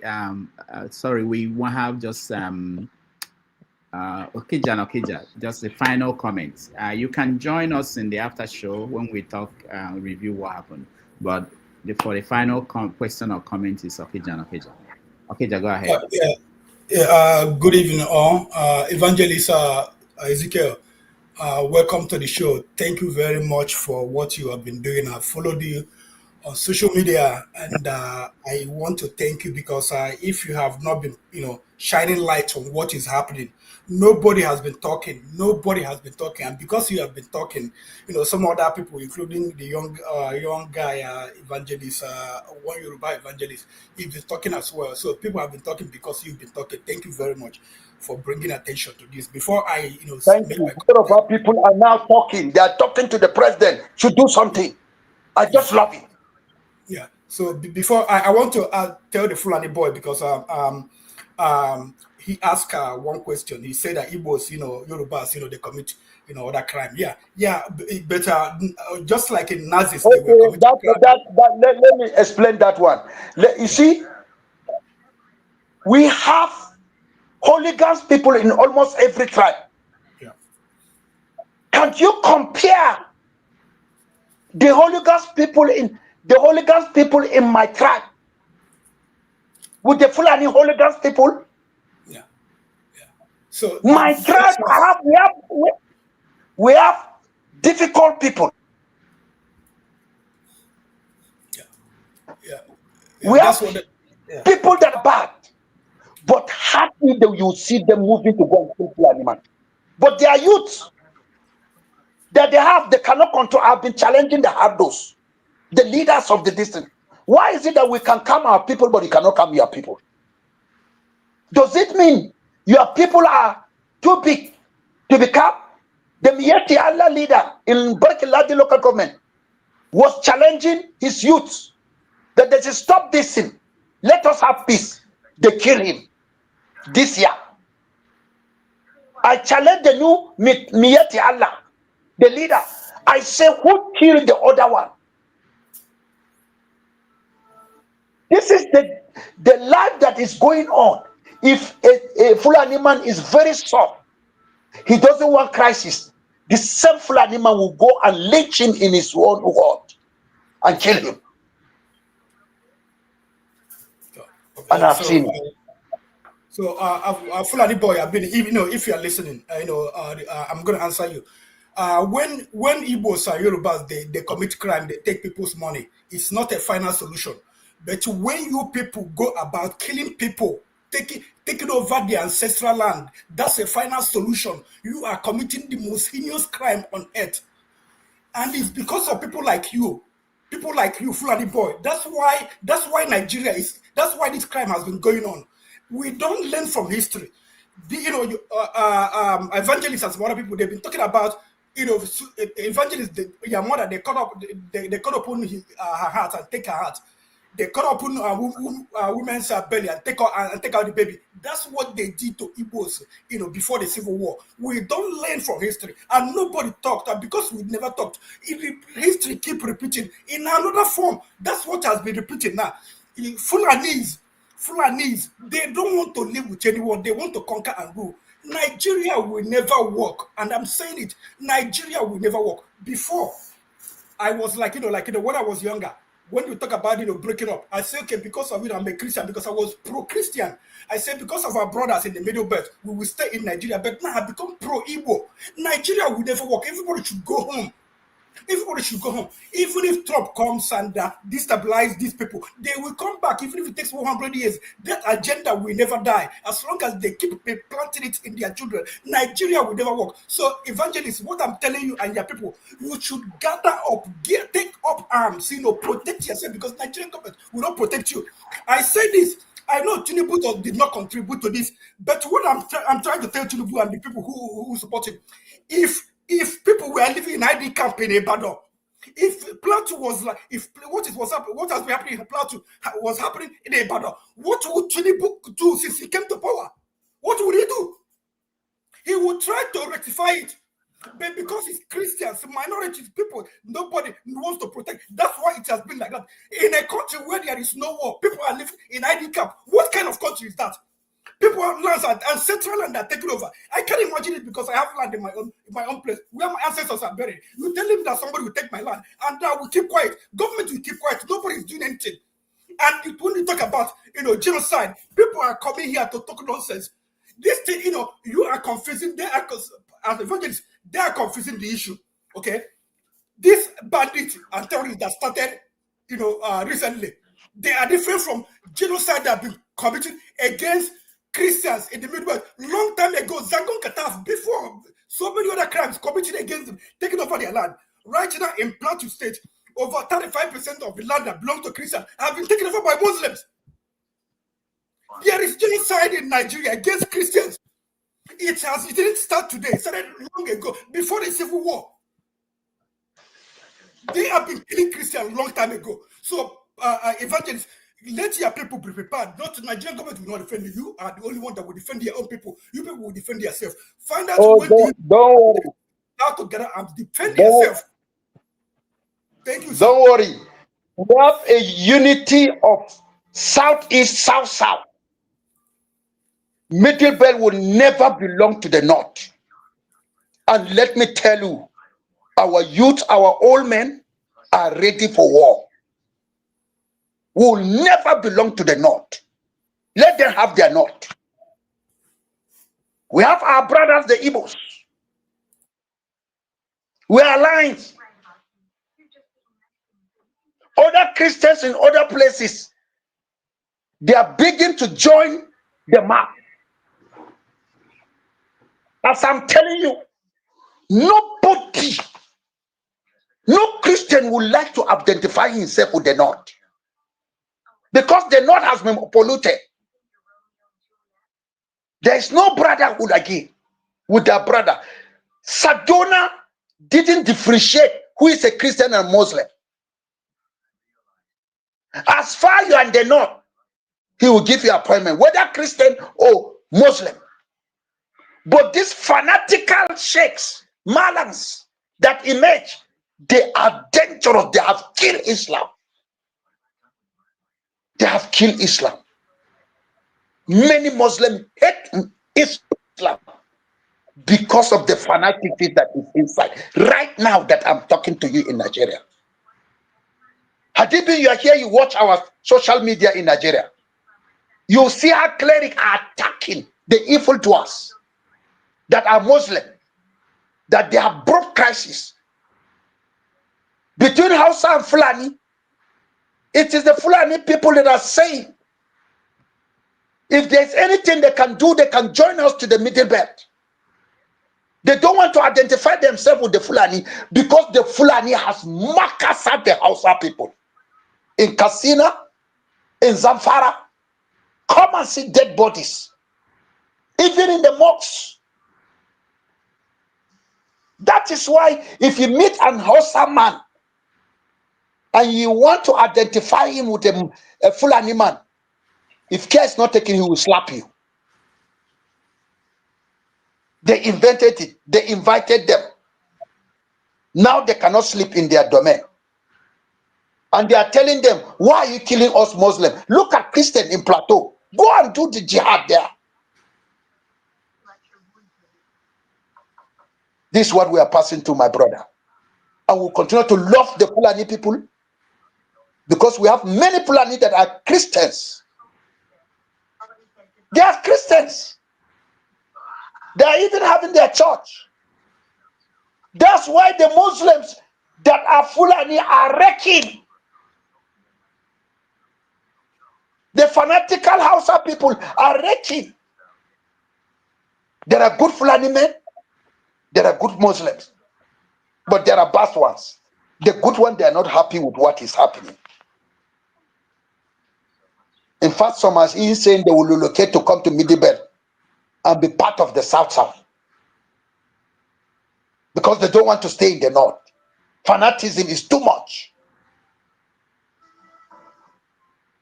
This is what we are passing through in Nigeria.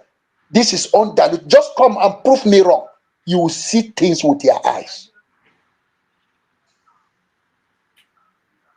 And that is it. Thank you.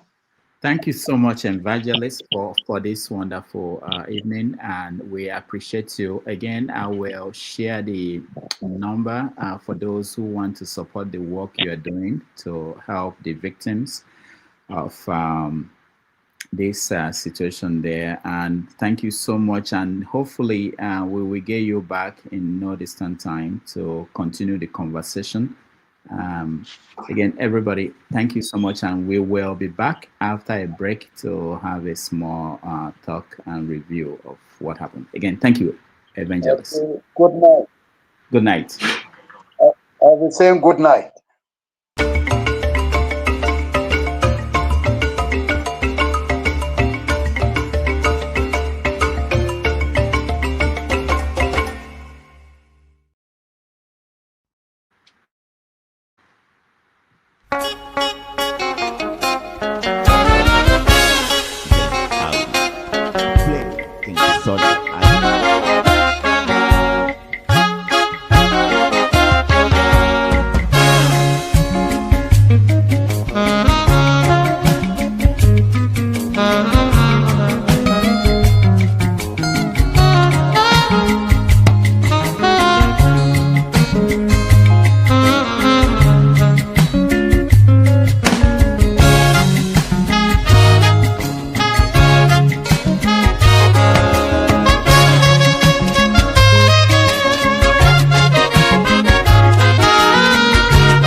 All right, welcome back, everybody. Thank you so much for hanging in here with us. I hope it's worth the day, the time for you guys and everybody else.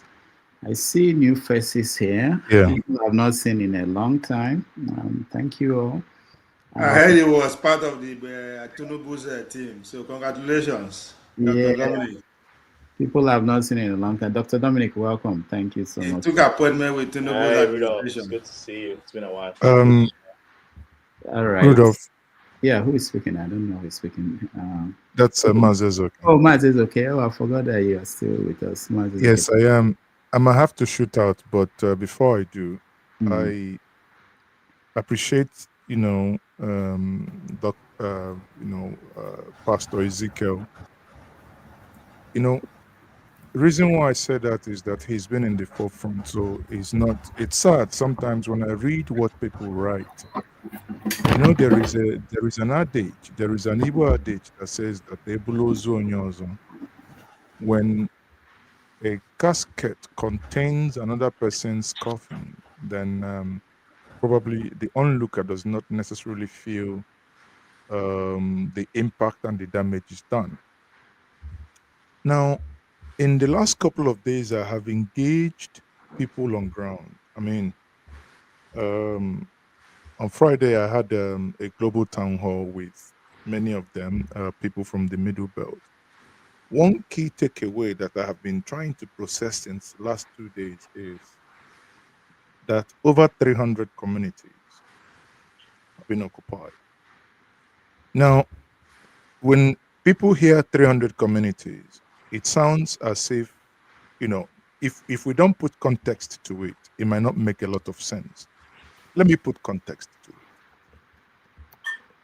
The whole of Southeast, that is Imo, Abia, Enugu, Anambra, Imo, Ebonyi, right, is barely about 29,000 square kilometers.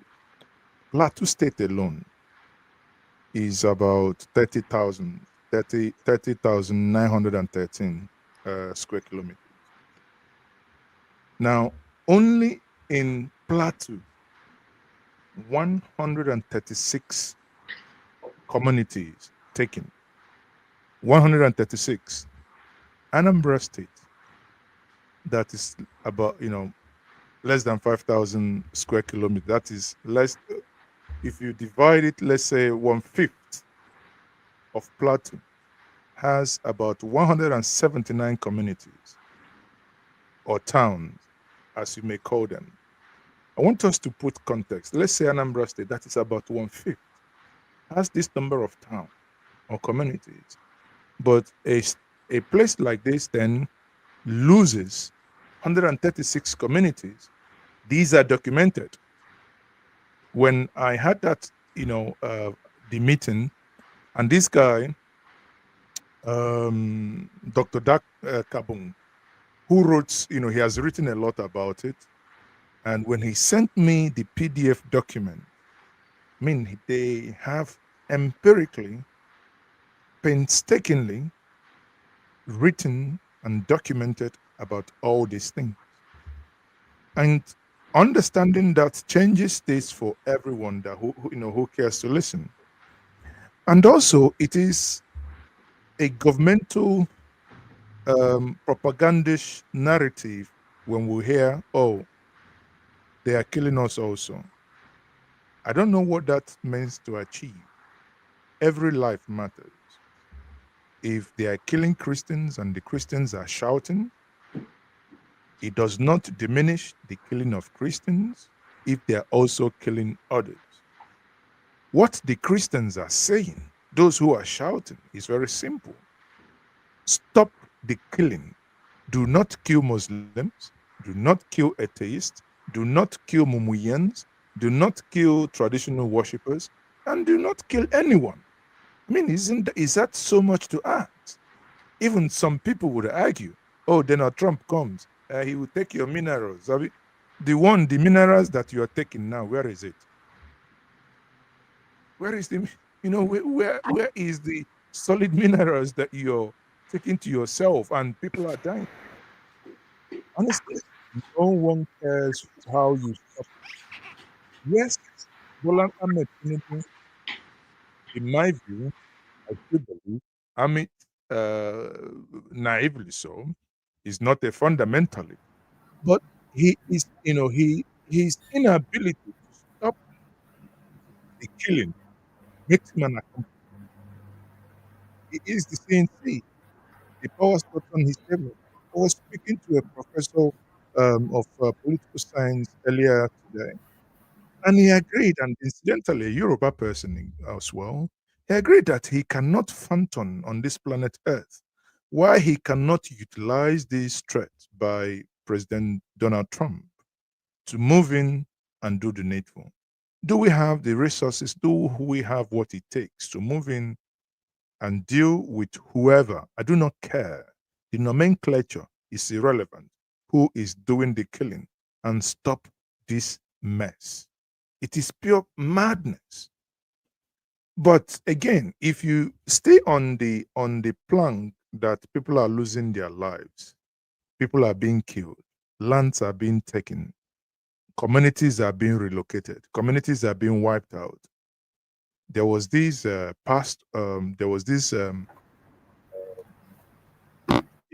I believe, that was honored by President Muhammad Buhari. And the narrative is that he saved about 250 Christians. I say, wow, brilliant. Thank you for doing the needful. Thank you for saving their lives. However, some people are now using that man to drive a narrative to say, yes, you can see he's good. He saved life. I say, wait a minute. Uno momento.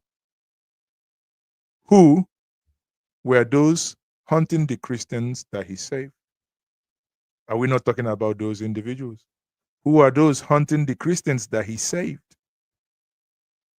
We should be talking about how did we get to hunt fellow human beings in this place?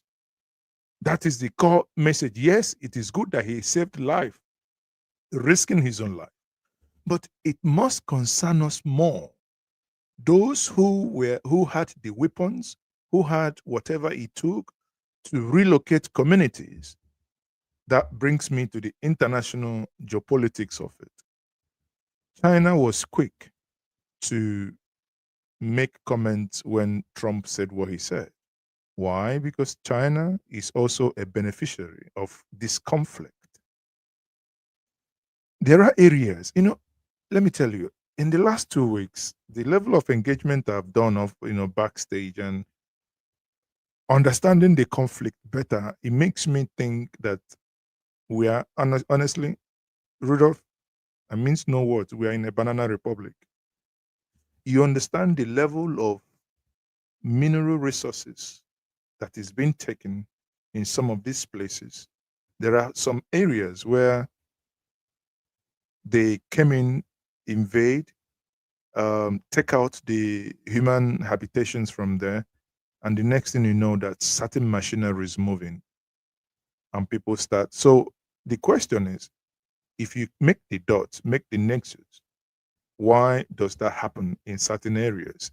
That these excavations, and these excavations go out of Nigeria, they go into the main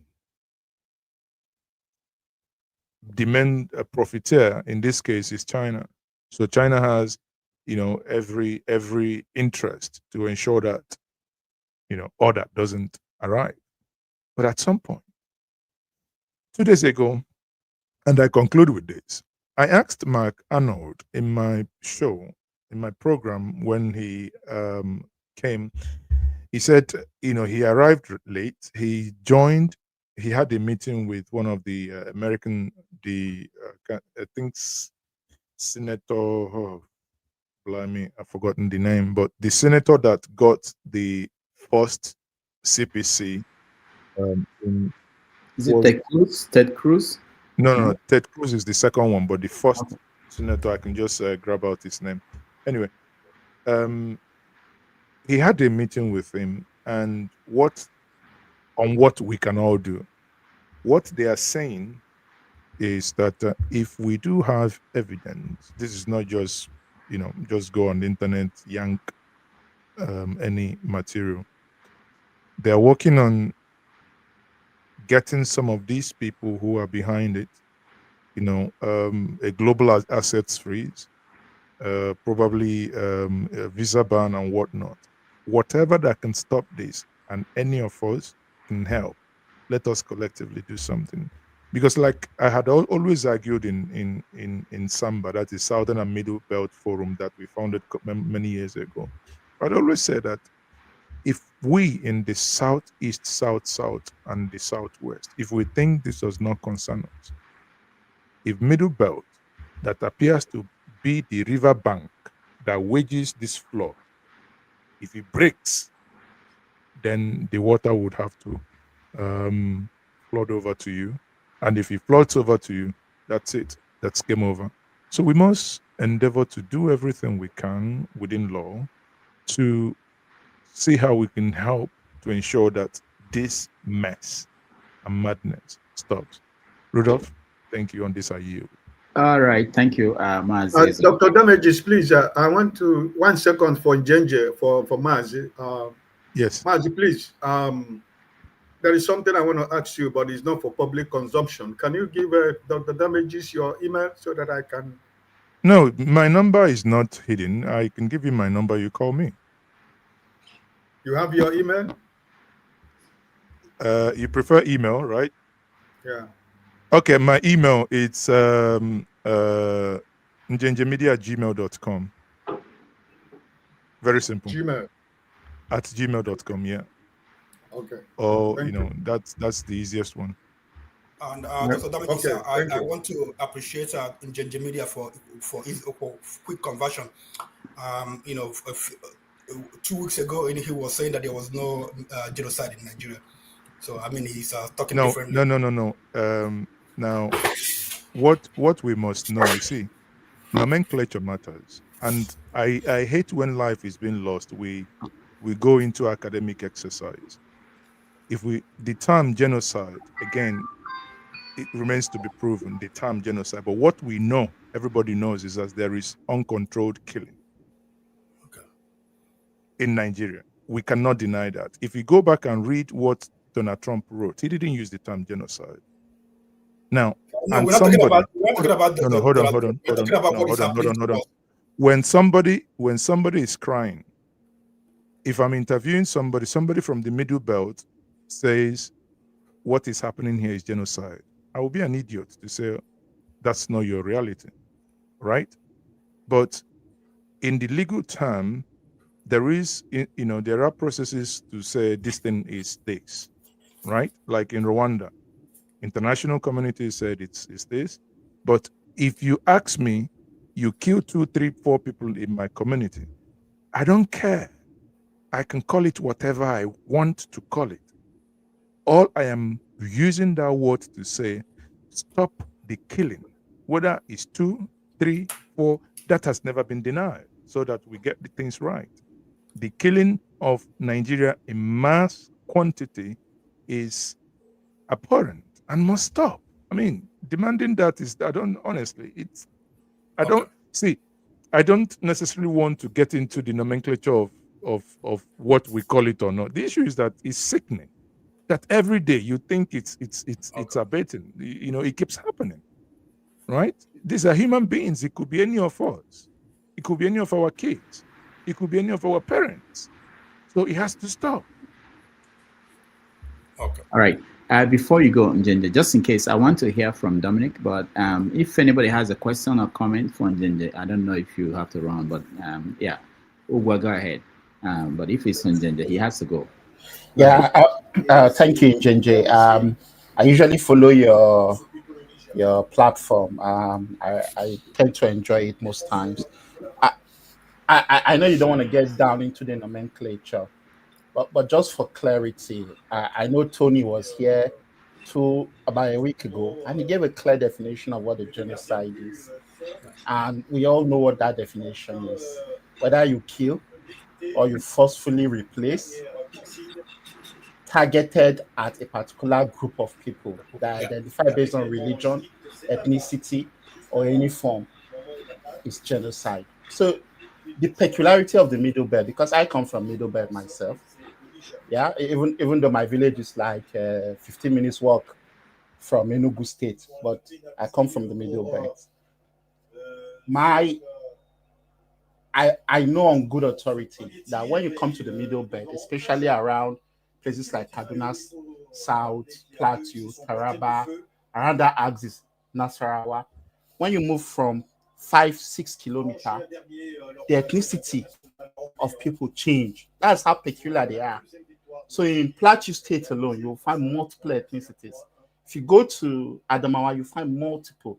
In Kaduna South alone, they've got 50 different ethnicities. So, and their villages may not be more than 3 or 4. So if you sack those 3 or 4 villages, that's a genocide. So I want us to look at it from that prism. And those particular group of people with that specific identity cannot be replaced. You understand? Now, you say, oh, I understand. Okay, now let's, since we've dragged it here, let me push my point. Who is watching football while we're talking about? Rudolph, you're muted. I'm not sure where that is coming from. I'm trying to figure it out. Someone was watching football. Okay, let me push my argument for clarity here. You know, you kill people in my family, you relocate, I will call it genocide. If you steal my item, right, I will call you a thief. But in the legal terms, the court decides when you're guilty, when you are convicted, if you're convicted or not. In what I'm saying is, I am aware what some Middle Belt group is doing to get this off, that even if it's an international court, to declare that what is happening here is genocide.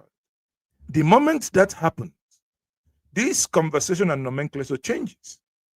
But until then, this argument of people are dying or whatever, do you understand? So it's, there are, and that's why, for instance, that's why Trump is unable to use the word, because in the legal terms, it has not. But the people feeling it in the Middle Belt are telling you this is what is happening to us. And I'm not going to deny that to them, because that is their reality. Do you understand? That is their reality. But beyond that reality, there is also another thing that they are now working on to get that international status, that this crime here is equivalent, because every evidence is there. I just told you about 300 communities in the Middle Belt area, and in Plateau alone, 136. I do not know if, because that is systemic. Someone is systemically replacing people's ancestral home. And I hear that in some areas, in fact, I think one of the things I would do, I would seek permission from the person that sent me that if this can be published, and I'll publish it, the whole material on Nigerian media, because it's mind-blowing, the names of these communities. So this is not kiddie stuff. 136 communities, renamed. Maybe Dr. Damages may not understand it now, in the sense that, imagine somebody comes to Nobi, renames it. You no longer have Nobi. You now have Zaga Nobi. You no longer, you don't have a community again. I mean, it's crazy. To be honest with you guys, it's crazy. All right. You can get the community back if you allow them to change the name, and you have to go and beg and negotiate. Like they expect the people of Benin and Edo to go and beg and negotiate where our artifacts should be situated. This is not budget presentation that is confusing you. Please, calm down. You're right, sir. All right, thank you. Let me.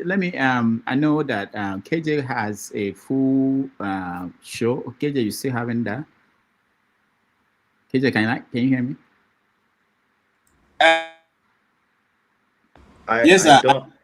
I still have it if you No, so no, that I yeah, can make that's salary. no, we Because do. if not, I will not get some salary at the end of the month. I have to have it. All right, that's a good one. That's a good one. Ginger Media, thank you so much. Unless anybody else has a comment or question for him, we move on to Dominic. I just want to hear people who didn't get a chance. Yes, I have a question for Ginger Media.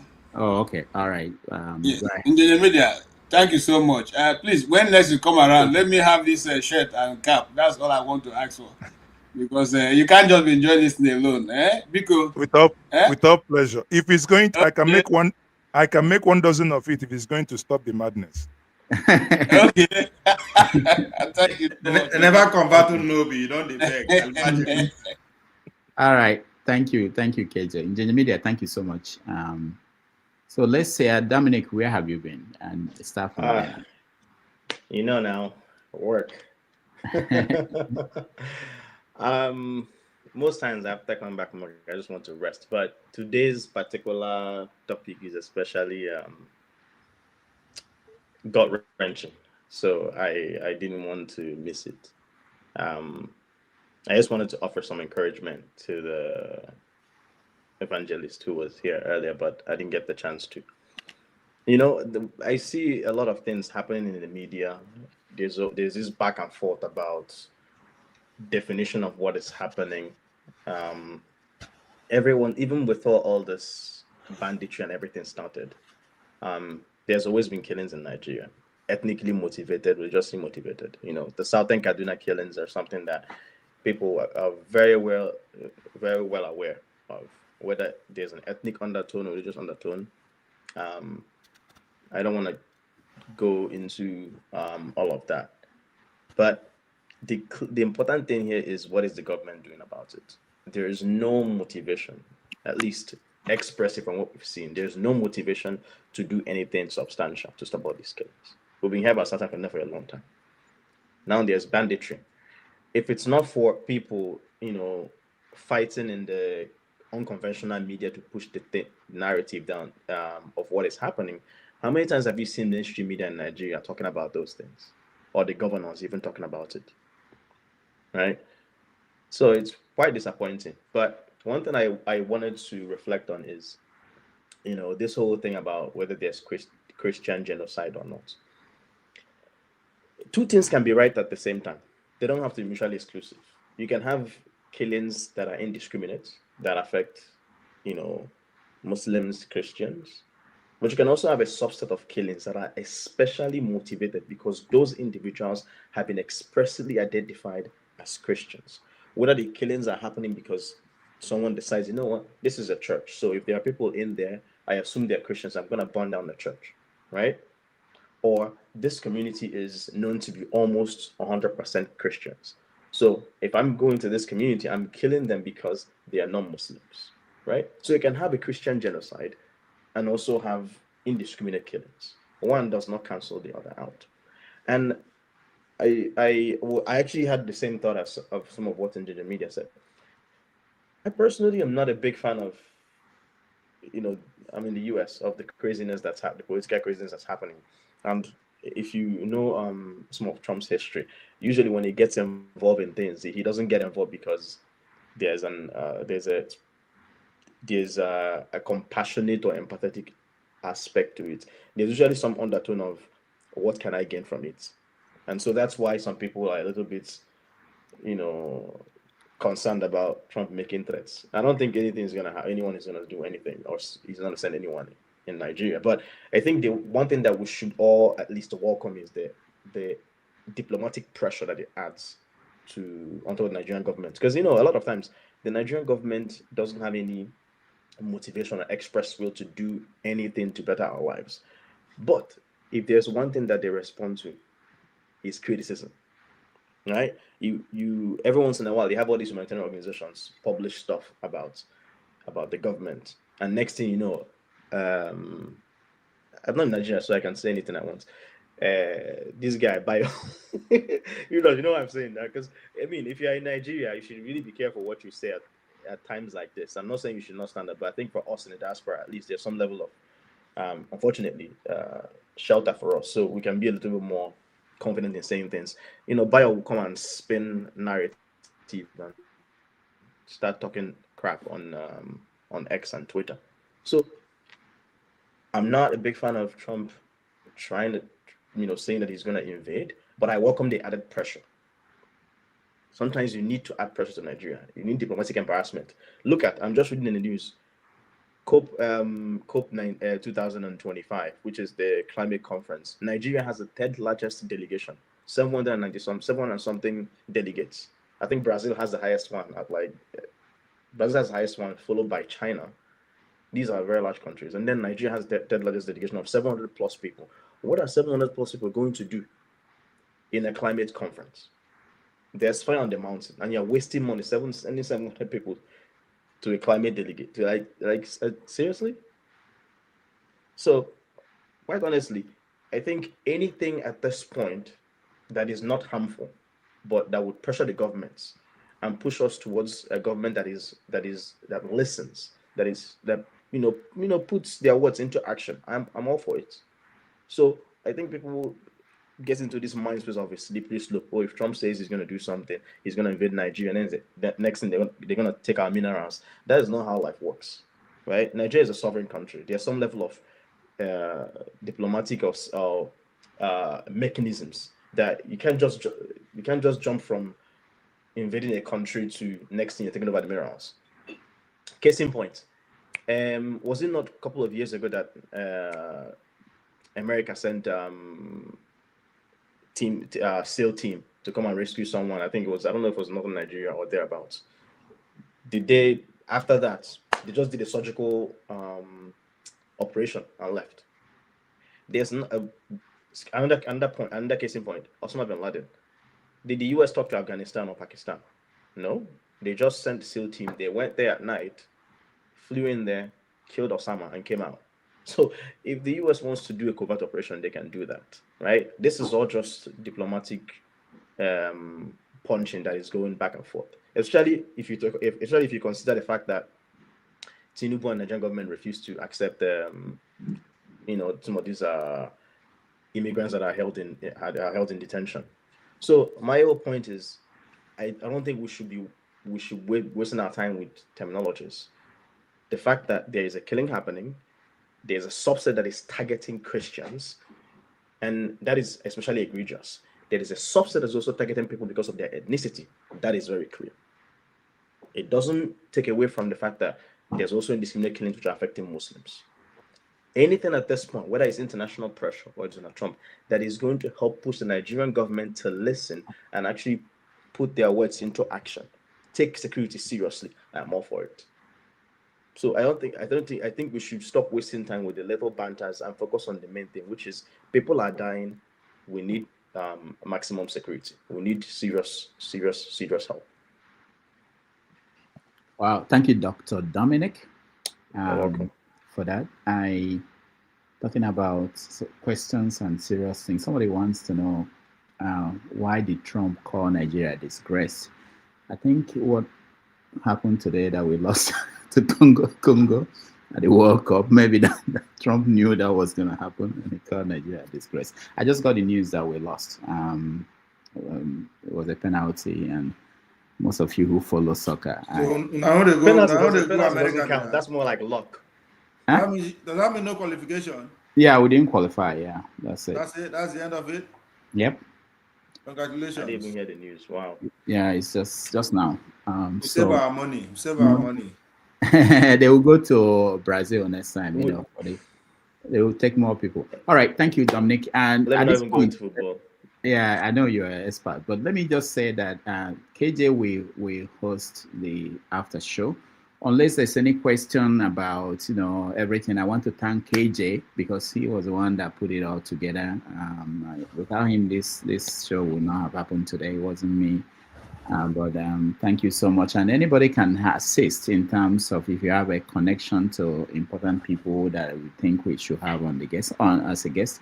Sometimes it's difficult to reach these people, and any way you can reach them and bring them here, we encourage that.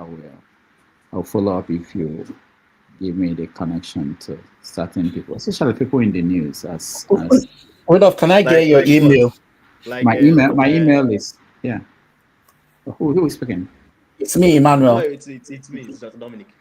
Oh. No, I'm saying, who do you want to talk to? You want to talk to Rufai? You want to bring Rufai? No, El Rufai, not Rufai. El Rufai. No, not Rufai. I'm talking about Rufi, as in Rufai from Arise. No, he's been here. El Rufai. No, that one I is. beg. El Rufai. And I'll talk to you on the back channel. I was going to say something, but I remember I can't just say anything. All right. I shared my email with anybody. You can have it, drdamages@gmail. My number is out here too. All right, KJ, you want to say something before I hand this over to you? Yes. Just to say thank you for you sat. This is 4 hours counting. So sometimes I don't know. It's not easy to assemble these things, especially the videos and all the questions and talking points. But today has been a good one for those who want to know the truth. And just like Dr. Dominic said, the truth. You can always ask the other question, but the truth is that certain things are happening, and those things will keep happening. The middle belt is they are losing a lot of communities, and it's gradually, just like those of us who follow Nnamdi Kanu. He said this many years ago, 2017. And that because of the hatred for the Igbos, they will leave their north and chase the Igbos to the east, and the north will be taken. Today, you can see that that's exactly what's playing out. They've still not left the communities in the Ebola meanwhile, because I got a Nonso's video yesterday showing how they went to the market and they were just shooting sporadically into the market full of old women. I don't know what you intend to. Is that the people you're supposed to be looking for? Anyway, thank you, Rudolph. For those of us who have more questions to answer or to ask, or contributions which you have not made, or even if you have made, you want to come and hear it, because there's another team that is waiting for Rudolph to go now. Then they will bring their own arguments differently. Please join us. That will be led by the head boy, Pablo. Pablo, please don't make sure you are there. Would they smoke it go for that section? All right, thank you so much. I just wanted to say, a big thank you. I've been seeing all the work that you're doing in the background. Thank you. God bless you. Thank you, sir. Great job. I'm not Sabeg. I'm not small boy like me. One more. No. But I was going to ask, Dominic, are you this young? Because all your hair has gone, so you have become What do you mean on my hair? I have looking like 16. So what do you mean? Now you used to be more now. You gotta don't lose weight, I'm more mature now. I don't. All right. Okay. All right. Thank you. Before I say final thank you, let me go. Where is Chim? Why is Chim? Yes, today? you also had a very big team. Flagship. I don't know if you're still listening. Thank you for also coming. Flagship was also on the panel. Yeah, Chim didn't have any questions. Dr. Dominic, Ndewo, how now? Ndewo, sir. Ndewo, okay. So somebody keeps removing me from the show. I don't know who the person is. I have accused, but I don't know if it's KJ that is doing it. Why? God forbid. I don't know. Somebody keeps taking me off. But it is not KJ. It's not KJ. I'm doing accusation by elimination.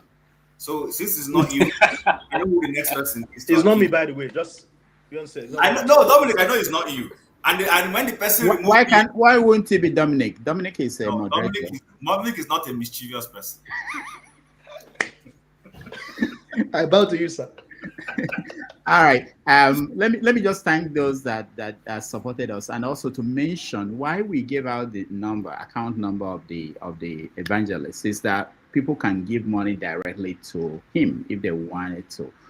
When you donate money on this platform, YouTube will take 30%. So it doesn't all come to us. So it's better. That's why we're trying to channel any kind of support to go through Zelle. It's easier, or even PayPal is better than YouTube. But if people prefer that, we're okay with that. But when it comes to giving to people outside, because they might see that somebody gave them $50 and it's not actually $50 that we get to them. It doesn't, but it could have been channeled directly to them. So that's one reason why we talk about that. But I want to thank all those people who supported us. Black House Capital, thank you so much. Oscar Blackbone, thank you so much. It's a new name, Santario. Thank you so much. That's me. Yeah, that's obvious new name. I figured out what this is. Me, who I be. Me, who I be. Thank you so much. I couldn't no, this is me. Me, who I be. And then, of course, Brick House Capital. Thank you so much. And I will see you guys next week with a new, another guest. Hopefully, we'll get one of the people who are in the news, and we will have a nice conversation. So, start the show with prayer, even though we are pastors. So, close the show with prayer. All right. Thank you, team, for being here. Thank you, Dr. Dominic. Thank you, KJ. Thank you, Ike.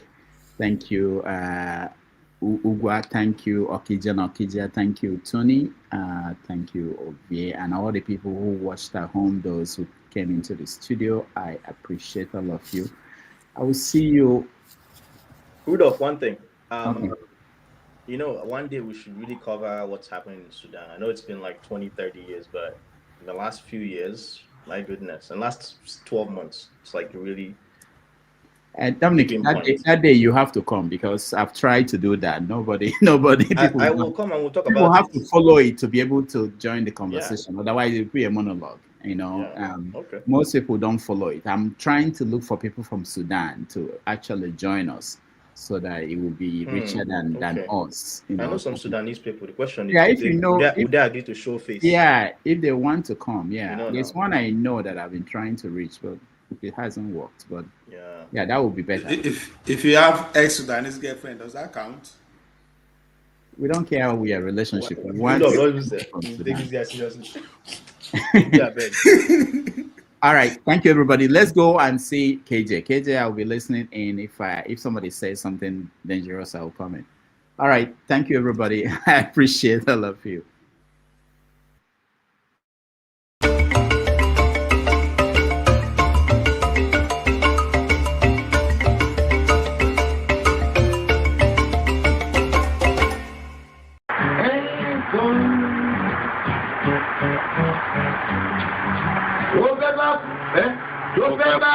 Tó fẹ́ kú torí ẹ̀ o.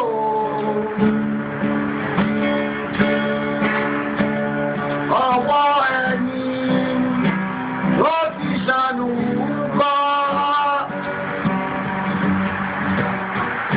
Ayé la bá, ayé la fi sílẹ̀ sí. Lọ́nà èyí yóò. Thank you so much for watching. Thank you. Have you subscribed? Yes, you. Have you subscribed? You. Yeah, before you go, click. It's free. Click. That's it. Have you subscribed? You are laughing. Have you subscribed? Have you subscribed? Thank you. Thank you. Thank you. Hey, madam. Thank you so much. I can see you. We have to get to 100,000 subscribers. By the end of the year, how are we going to do that if you don't subscribe? Yes, you. Yes, you're about to click off. Why? Have you subscribed? It's free. If you don't, ask your son, ask your daughter how to. Just one click. Thank you. Thank you. I see you. Aha. Thank you very much. Thank you very much. I'll see you tomorrow.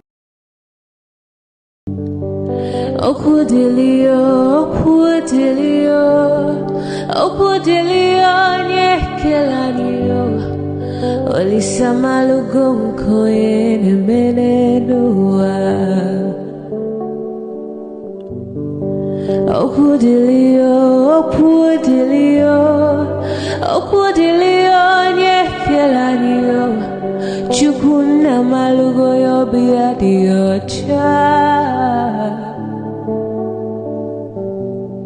Agaranya chogo kowe bili. Agaranya chogo kowe rienio.